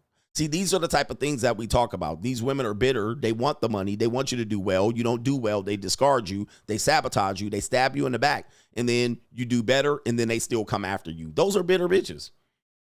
They see you doing well. They don't celebrate you. All right? Or they try to, spin the block and come back. Oh, maybe we can make it work for the kids. And then dumbass ninjas fall for the bullshit. But yeah, there's way too many men out here. In fact, most of these men out here that are left behind in the cold are good men that the women just didn't see value. I don't see it. They don't have vision. The Lord bless men with vision. Women don't have vision. Like, no women talk about what they see in the future. The only time they do is when they talk about astrology, crystals, tarot cards, and palm readers. They're not talking about 5-year goals, 3 years goals, and 10-year goals. They're hoping some shit happens. I hope, I manifest. All right, they're not planning for a future, so they don't see what you're doing. They don't see it. But if they spoke life into you, it would appear for them, and they wouldn't have to manifest. They wouldn't have to manifest. 100%. So if they see the vision, or if they trust the vision, they just have to trust the vision. But most women jump off right before you about to hit. There was a great movie called Acrimony, Tyler Perry movie. And someone suggested that I watch it. And I was like, Tyler Perry movie? I don't want to watch it. But I'm glad I did. I'm glad I did. And there was another movie, Pursuit of Happiness. If you want to, if you have experienced this, which many of us have experienced, watch these movies. Acrimony is a great movie. And I'll give you, and if you want me to give you a spoiler alert, I'm going to give you a spoiler alert on this movie. All right, shout out to the Coach Gang. They were like, you got to see this movie.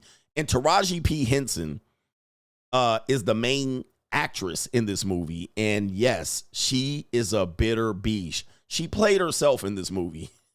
And she played herself quite well in this movie.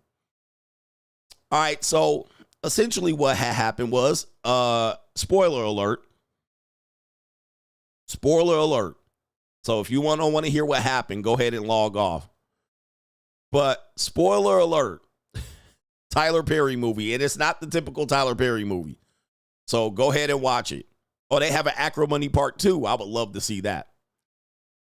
Okay, so now that we cleared out the people who don't want the spoiler alert, essentially what happened was they had a young couple. Typically, young couples start off and they start off broke. Now, there's some things here. Both the woman and the man, they made their mistakes like many people do. And this guy had an invention. I believe it was a battery, if I'm not mistaken, but it was a battery for something specific that he thought he could sell to hospitals to do whatever. I can't remember what he was selling. But what happened was he'd been working on it, and he was working on it, toiling, fixing it. And he was like, I'm going to make this battery. This is going to change the world. It's going to change the future. Okay. Going to change the future. And then she was with him and down with him. But it was taking years and years, and they were struggling. They were borrowing money. All right. She was kind of making money and waiting for this battery to hit. And she was somewhat supporting him. Yep. She was supporting him financially. And unfortunately, he cheated on her. He did fuck some girl in a trailer. All right. He did fuck some girl in a trailer. All right. So yes, he did cheat on her, and she caught him. But she did kind of forgive that. But that was definitely a black eye on the game. Now, because of this struggling and strife, her family members started to have doubt in this man. And one thing we have to understand about women that give up on men, they don't do it on their own. What'll happen is families will encourage the woman. So she'll go to her cousins and her nieces and her aunts and her monster-in-law. Okay. And what they'll do is say, he ain't making it. He ain't gonna make it. You need to cut bait. He a bum ass nigga and he cheated on you. Okay. Was it while they were in college? And something like that. So he a bum ninja. He cheating on you. He ain't shit. And she was like, but I love he. Oh man, you need to cut bait. So they was telling her own brothers and sisters was like, get rid of that nigga. He got that battery. He ain't gonna be shit. And rightly so, because he was struggling and she was supporting him. And I believe she bought a house. I believe she bought a house with her own money. So he living up under her. But the problem was he had an actual invention. He had a vision. Some dudes are bum ninjas. They ain't got no vision. So we know why you got to give it up. We know why you got given up on. But he had something that he just had a belief system in. Now, by the time shit hits the fan, she decides to give up, right? But with the encouragement of her brothers and sisters, she decides to give up on him. But as she gives up on him, the battery sells shortly later, and it changes the world. He gets millions and millions of dollars. Her mom died and left the house and the money, so it wasn't her money. Thank you, guys. It was her mother's house that got passed down to her. All right. It was her mother's house that got passed down to her. And a lot of times women will see you with skills and they're just waiting for these skills to turn out to be skills that pay the bills. And then she's like, okay, it ain't going to work. So let me cut bait. And they'll monkey branch. They'll get nervous because they're like, I'm not going to be stuck with this loser. So let me go ahead and go with the winner. So the mom died, passed her down the house and whatnot, and left her some money. But I thought she spent some of the money on him. Okay. All right. It's been a while since I saw the movie. So what had happened was they were kind of going through the divorce, but in the midst of the divorce, if I'm not mistaken, he sells the battery. He sells the battery and he hits millions of dollars. And as such, she wants to go after some of that money. She wants some of that money. The crazy part is he offered her money. He was like, hey, it's all good. You know what I mean? I have a great surprise for you. Right when we broke up, I sold the battery. All right. I'm rich, bitch. Yeah, I think she lost the house. Yeah, because she kept putting money into this battery. So she invested in him. So part of these stories about good men, women giving up on good men, the reality is the woman does invest in the guy and she cuts her losses. So she might fix your credit. She might go bankrupt. You might ruin her credit. So, yeah. She invested in you, but she pulled out of her investment. That's like investing in the stock market and then pulling out, and then it hits. And then you're like, hey, you owe me. Hey, you invested, but now you pulled out. So she invested, pulled out. He hit big after the breakup. They're in the middle of the divorce. And guess what? He hits. All right, jackpot. Jackpot. So as they're divorcing, he's like, hey, look, I'm going to pay you back the money for your mother's house that you lost. I'm going to pay you back that money. And he gave her a big fat lump sum payment. Like, I would assume it was like millions of dollars. So he was like, here's a check. I'm going to tighten you up. Okay. He paid her back then some because he hit the battery. So let me see if we can put it up right here. See if we can pull it up. Is this the guy right here? Yeah, this is the guy right here. So he hit and then some. But he's struggling out there. He finally hit. He paid her back and then some. Now, you would think, was it 10 million? Yeah. He gave her 10 million. He gave her 10 million. So he paid her back and then some during the divorce. He gave her a big lump sum payment. You would think that was enough, right? Wrong. See, it ain't about the money. So then she ate herself alive. This is when these bitches almost kill themselves with their bitterness. They will kill themselves over the bitterness. So she mad that she don't got the big money. And she go crazy. She was like, that ain't enough. That ain't enough.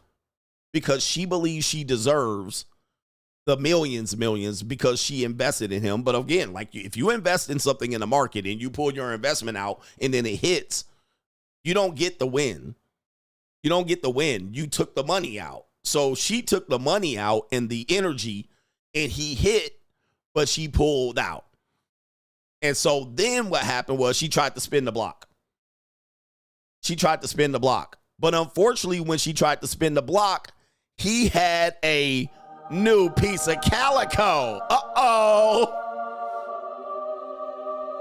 He was living better now. Coogee sweater now.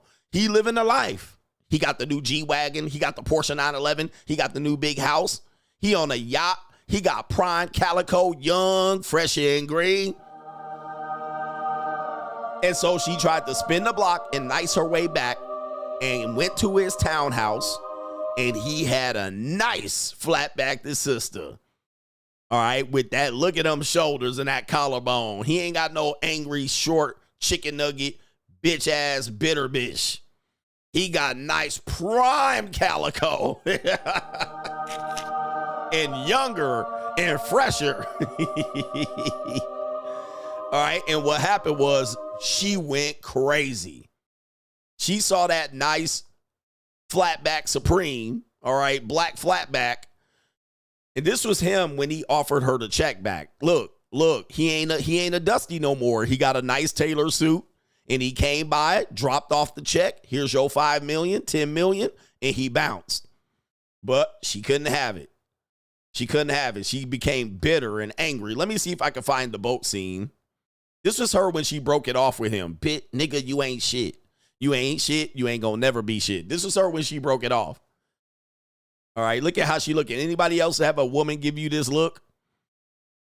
All right, they give you this look, nigga, you ain't shit and you ain't gonna never be shit. And then you become shit. And then you showed up at her office with the tailor suit instead of the goddamn CNR off the rack.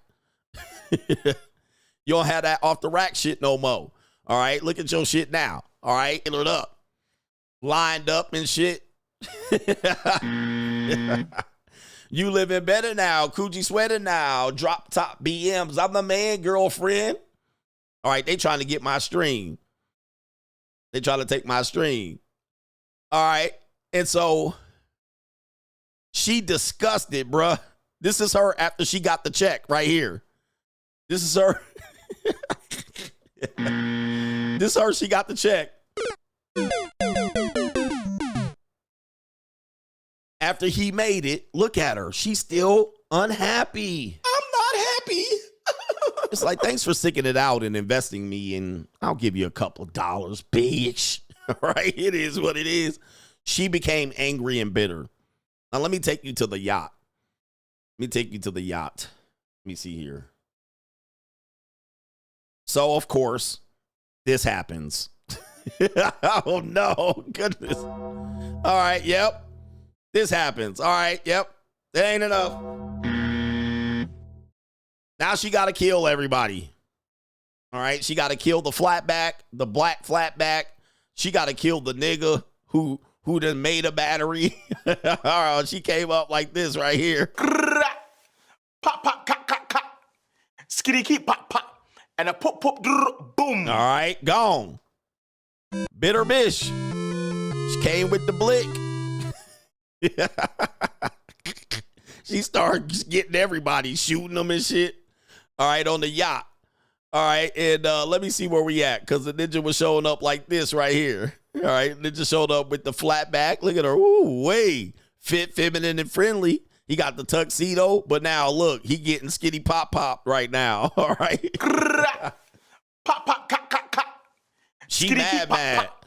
And a pop, pop, boom. She mad, mad. Oh my goodness, ladies, this is terrible. Why you trying to take him out? And look, he on the yacht. I'm surprised he didn't have several JUCOs on that yacht, but it's all good. All right, crazy. Look, she went out there steaming, but this is a bitter bitch. All right, shout out to these bitter bitches out here. Acrimony. Go check out the movie, man. I did Tyler Perry a solid here by going to check out the movie. Not one of his most popular movies, but a lot of us have been what this guy is talking about right here. All right, Dash Hudson. Let's listen to it one more time. We've been this guy. Behind every good man is a woman that gave up on him. Because in the moment, you couldn't wait for his potential to become a reality. But what you didn't realize is that his greatness was there all along. You didn't see the value in his dreams. You overlooked the power in his potential. And now that time has passed, you look up and that man has grown into everything he always said he would be. The greatness that you doubted was there the whole time. It just took patience and a vision to see it. And now you are left wondering how you missed it. You saw his struggle, but you didn't see his vision. A good man just don't become great overnight. It takes time, sacrifice, and sometimes solitude. But the truth is, he didn't need you to believe in him to become what he was destined to be. But just imagine what could have happened with your support. Imagine how far you both could have gone if you just stayed by his side instead of walking away. All right, and one of the things I always, did him a guys, that did him a favor shit. Sometimes they do you a favor and it gives you like, okay, when you get the space to go, okay, now I have to take care of her because all of your money was going to her. Remember, she won't see it as all of your money was going to her. She's going to see it like this. I only get $4,000 a month and he pays all my bills. And am I going to get the house when I divorce him? Okay, but you're paying as much as you possibly can. You're like putting all the money in there. You're sacrificing your personal credit to keep her credit afloat. She doesn't see it. She thinks you're doing the bare minimum. And I said this when I walked out the door. I said, in my marriage, I said, I'll make more money without you than I will with you.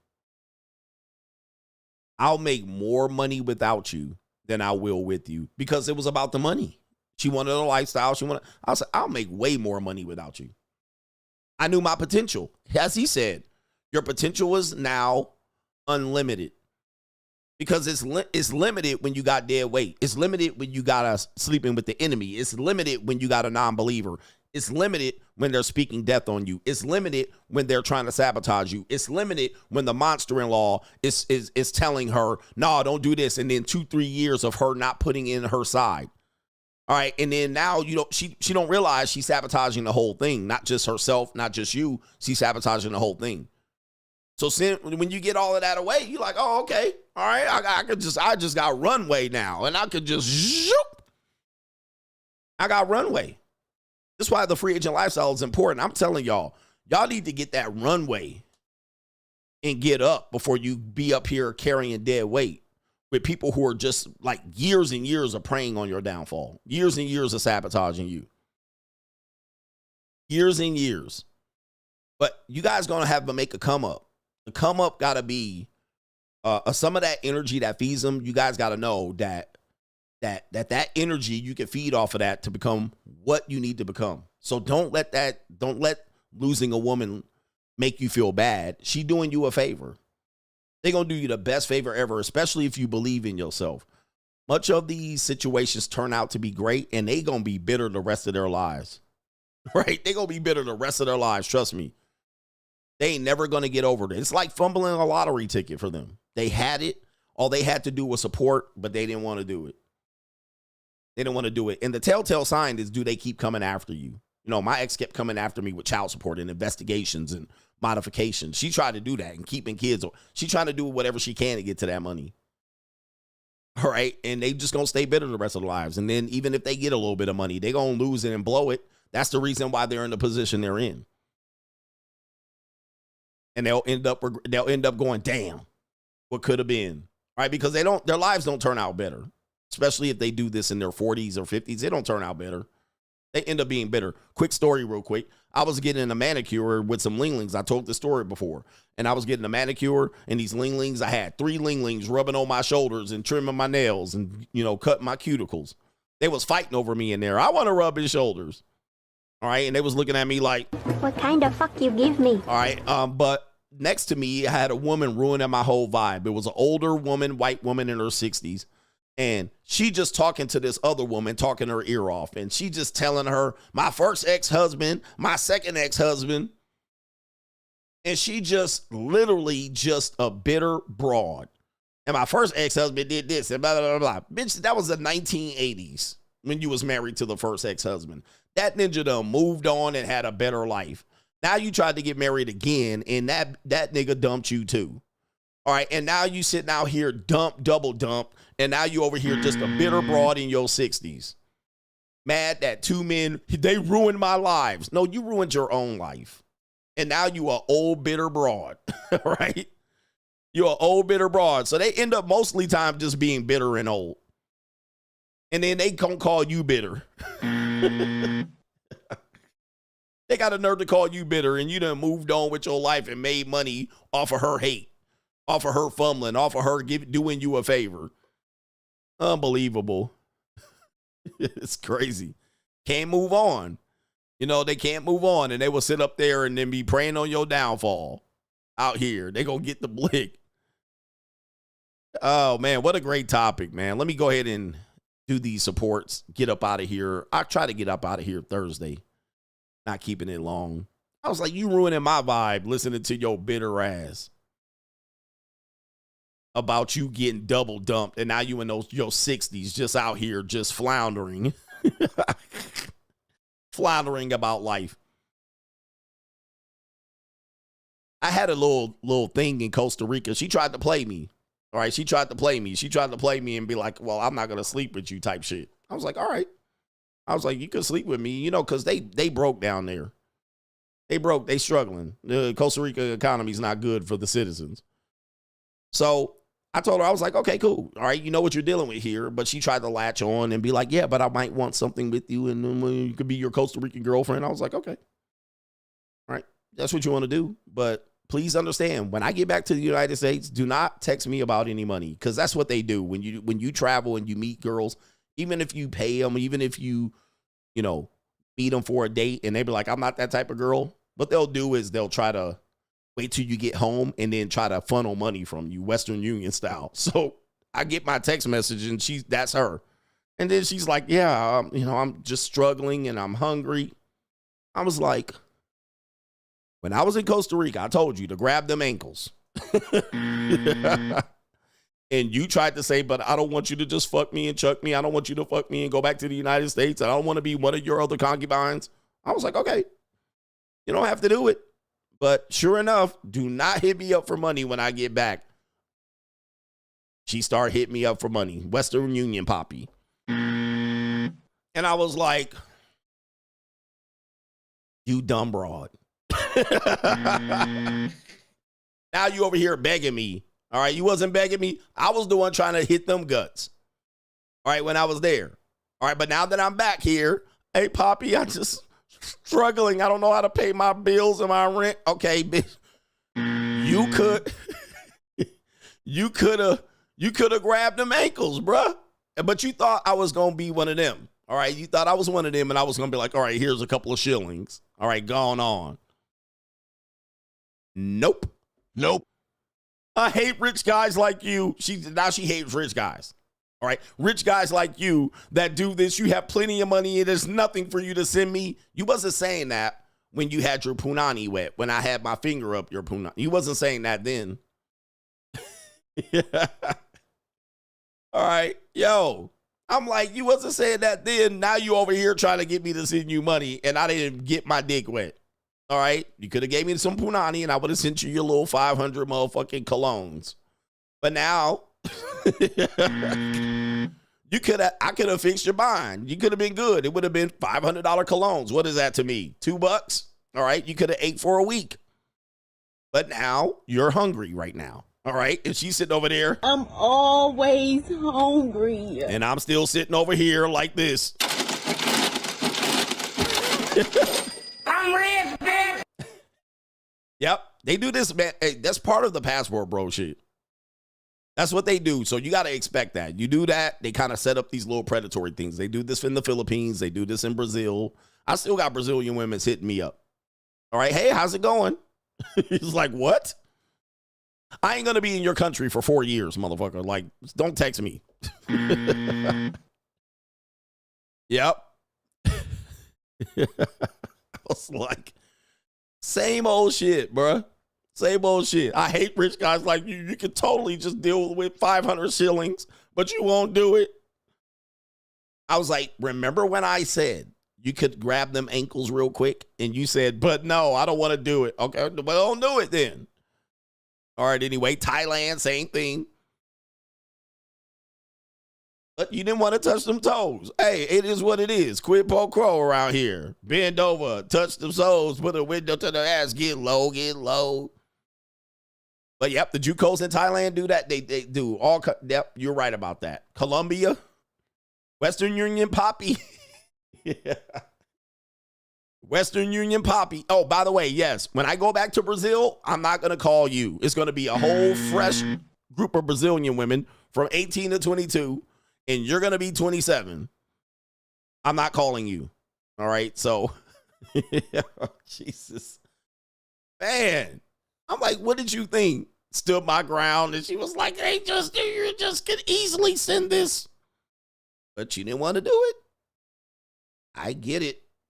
Hey, you stood your ground, I stood my ground.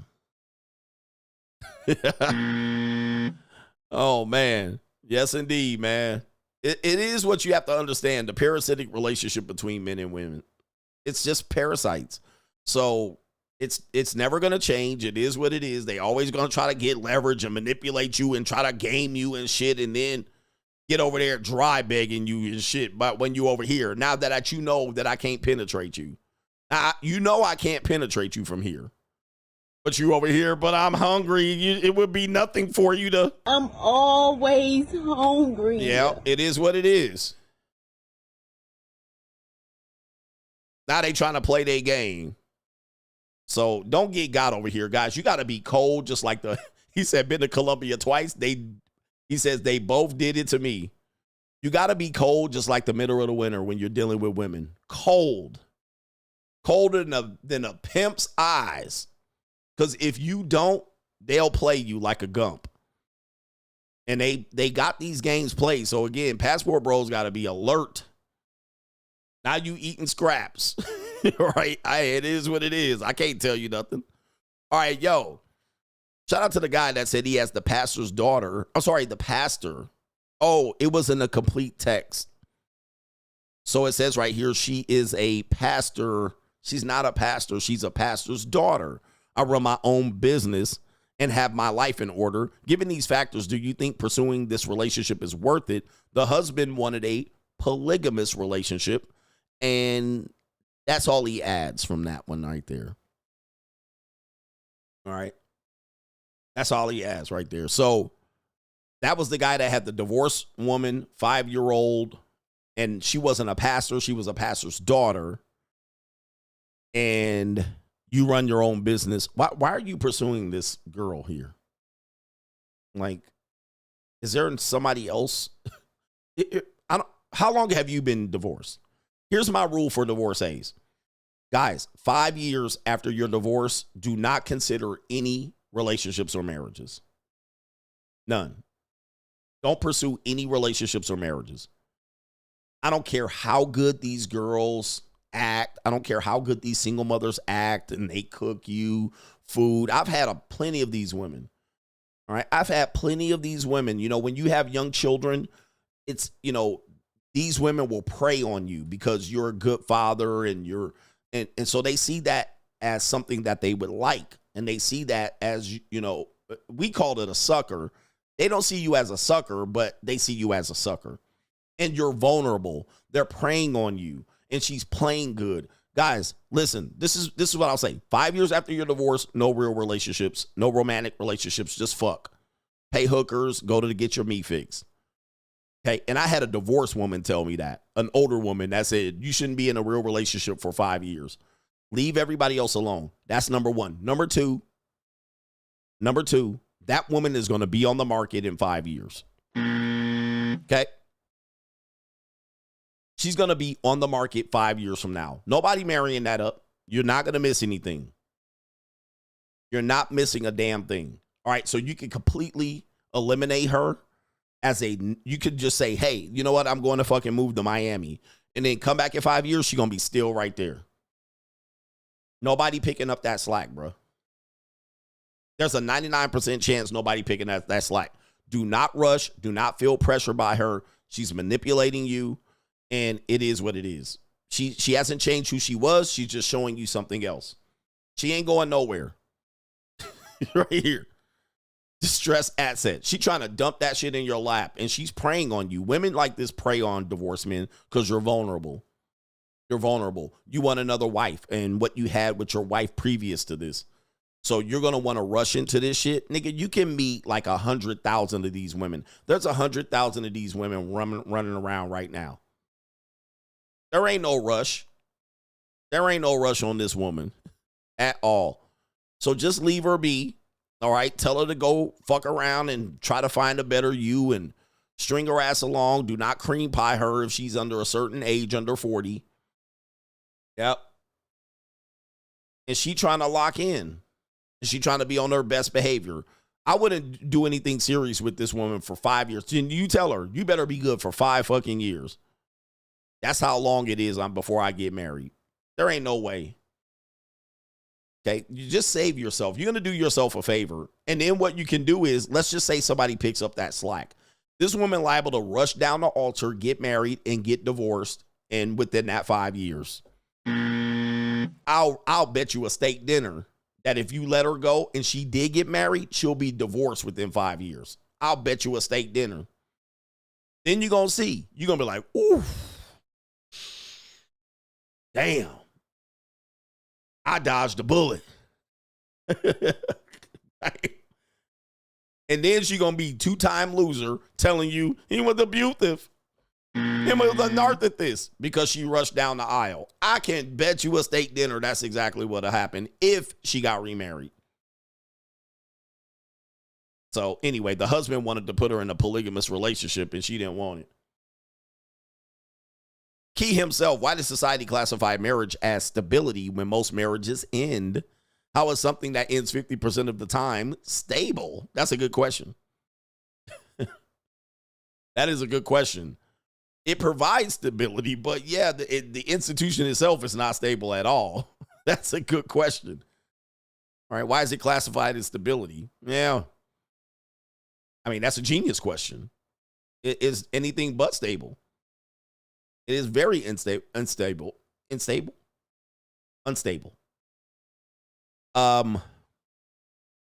Yeah. And I don't know why they keep promoting a marriage at all. It's just like, You see the disastrous records on marriage? I mean, disastrous. This is and I know why marriage is positive. It can work. It's very much like hitting the lottery, but you're talking about 50% of marriages end in legal divorce. Like, what? Name anything that has that track record over the last 50 years. You ain't doing it. But because we're humans and we have needs, we fall for it. 50% of all legal marriages end in divorce. That's just the legal marriages. That's just legal divorces. That ain't separations. That ain't we was going to divorce, we pulled it off the table. That ain't the roommates that don't fuck no more. That ain't the people having affairs. That ain't the people staying for children. That ain't the people who can't afford a divorce. Those divorces, those are still married. Them people are still married at current time when you have a 50% divorce rate. That is dismal stats. And of course, I rolled the dice against it, but I knew that was a damn rolling of the dice. I lost that deal, but I got out of it at a good time. All right. I got out of it at a great time. I saw the writing on the wall. I was like, it's disastrous. 50% of all legal marriages end in divorce. And it's way worse than that. That ain't even the real number. The real number is 67%. That's the real number. He says, you scare me with these stats. The real number is 67% of all marriages end in divorce. It's not 50. So you're really gambling out here. Gambling. And if you win, you win. You lose, you lose. You lose, you lose. When you lose big. I mean, you lose and then just be going self-delete-icidal. When you lose your kids. When you lose all that you work for in that marriage. Like, it's the loss, the losing is not like, oh, shit, it didn't work. Oh, fuck. All right, let me go back in my Porsche. Right? There's no more Porsche. You got that Porsche while you were married? Porsche gone. Oh, let me go see. Oh, I got divorced. All right, at least I can still hang out with my kids. Nope. Nah, you don't get to hang out with your kids no more. Your kids are now on a schedule and they live out of a backpack. At best. At worst, you never see them again. Like, it's disastrous loss. It's like life-changing loss. Like, god damn, 7 years of bad luck loss. Okay. 67% of all first marriages end in divorce. And quickly, the way they arrive at that number is the divorce statistic is a ratio of year in, year out. So when they say 30%, well, they really say between 40 and 50%. So anybody who argues that the marriage divorce rate is actually 40%, not 50%, you're an idiot. Like, what's the difference between 40 and 50%? Like, respectfully. But what is the difference? What's the difference? You got a 40% discount or a 50% discount. Are we talking about, oh, okay. It's bad. All right. So 40 or 50%, it doesn't matter. But the 40% number or the 50% number comes from measuring data yearly. This is why they can say the divorce rate is dropping. The divorce rate is rising. That's why they can say 1 year, 2012, it was 47%. And in 2020, it was 37%. They can say it went up and down. What they simply do is they take who gets married in 1 year in 2020 and who got divorced in 2020. That is where you arrive at this mythical or this controversial 50% number. So they just basically say, how many people got married this year? 1.2 million. How many people got divorced? 7 million.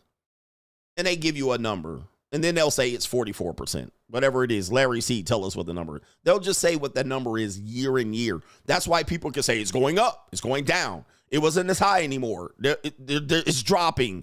With this generation, it's lower. That's why they can come up with these fucking numbers. Now, it doesn't take into consideration whether that was the first marriage, second marriage, or third marriage. It's not considered in the year-to-year data. So we don't know if these are first marriages, second marriages, third, fourth. We don't know that. It's just who got married and who got divorced in 1 year. Now, if you track over 40 years, which this has been done, how many people got married and track everybody's marriages over 40 years, the number of first marriages has a 67% divorce rate.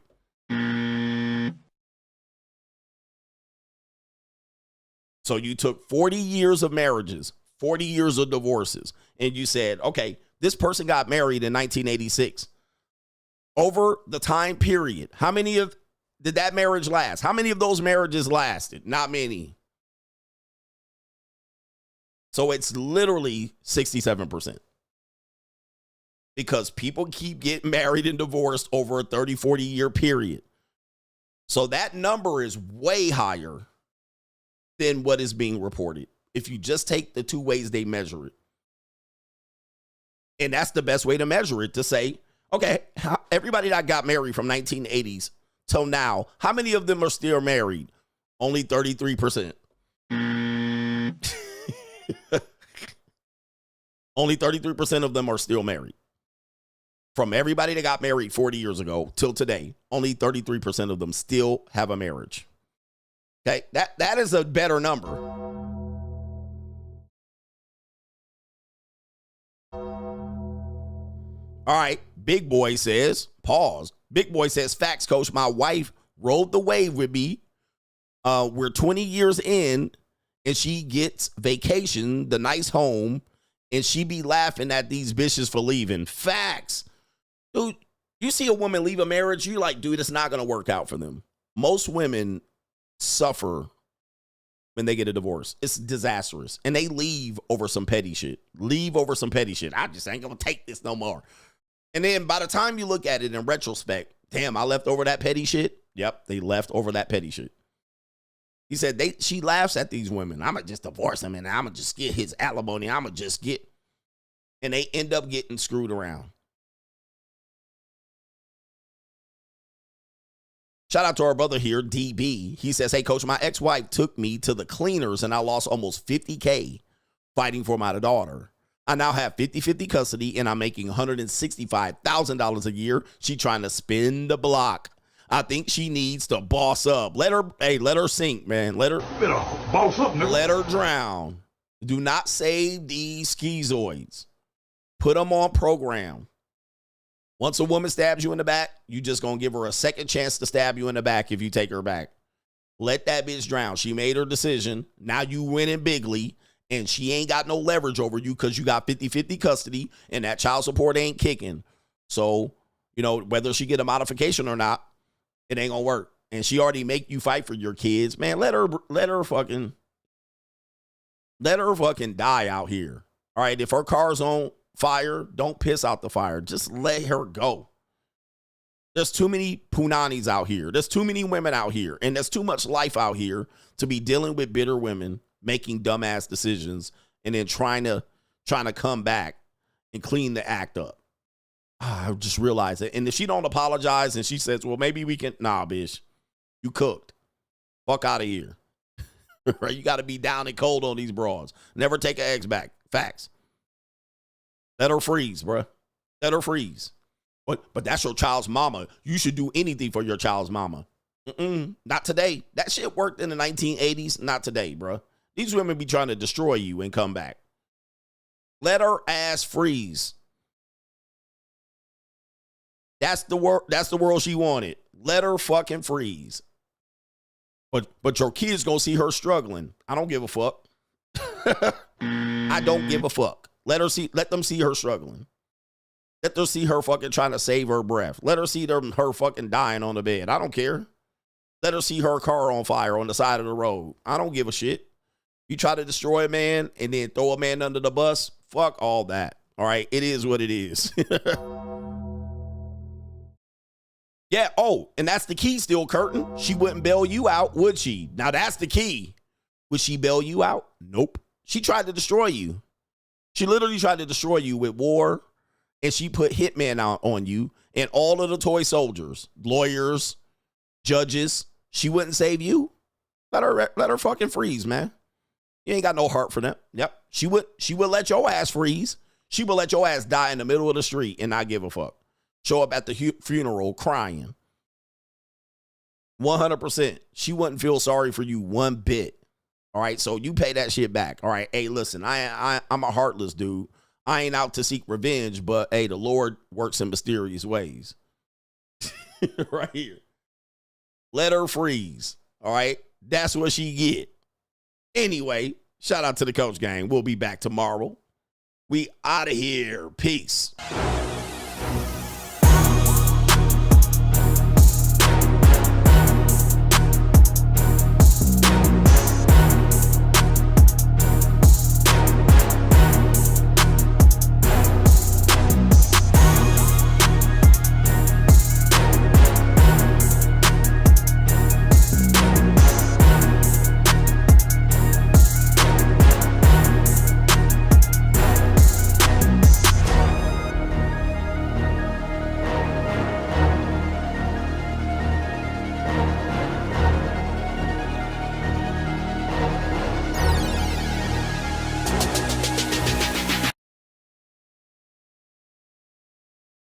Better boss up, nigga.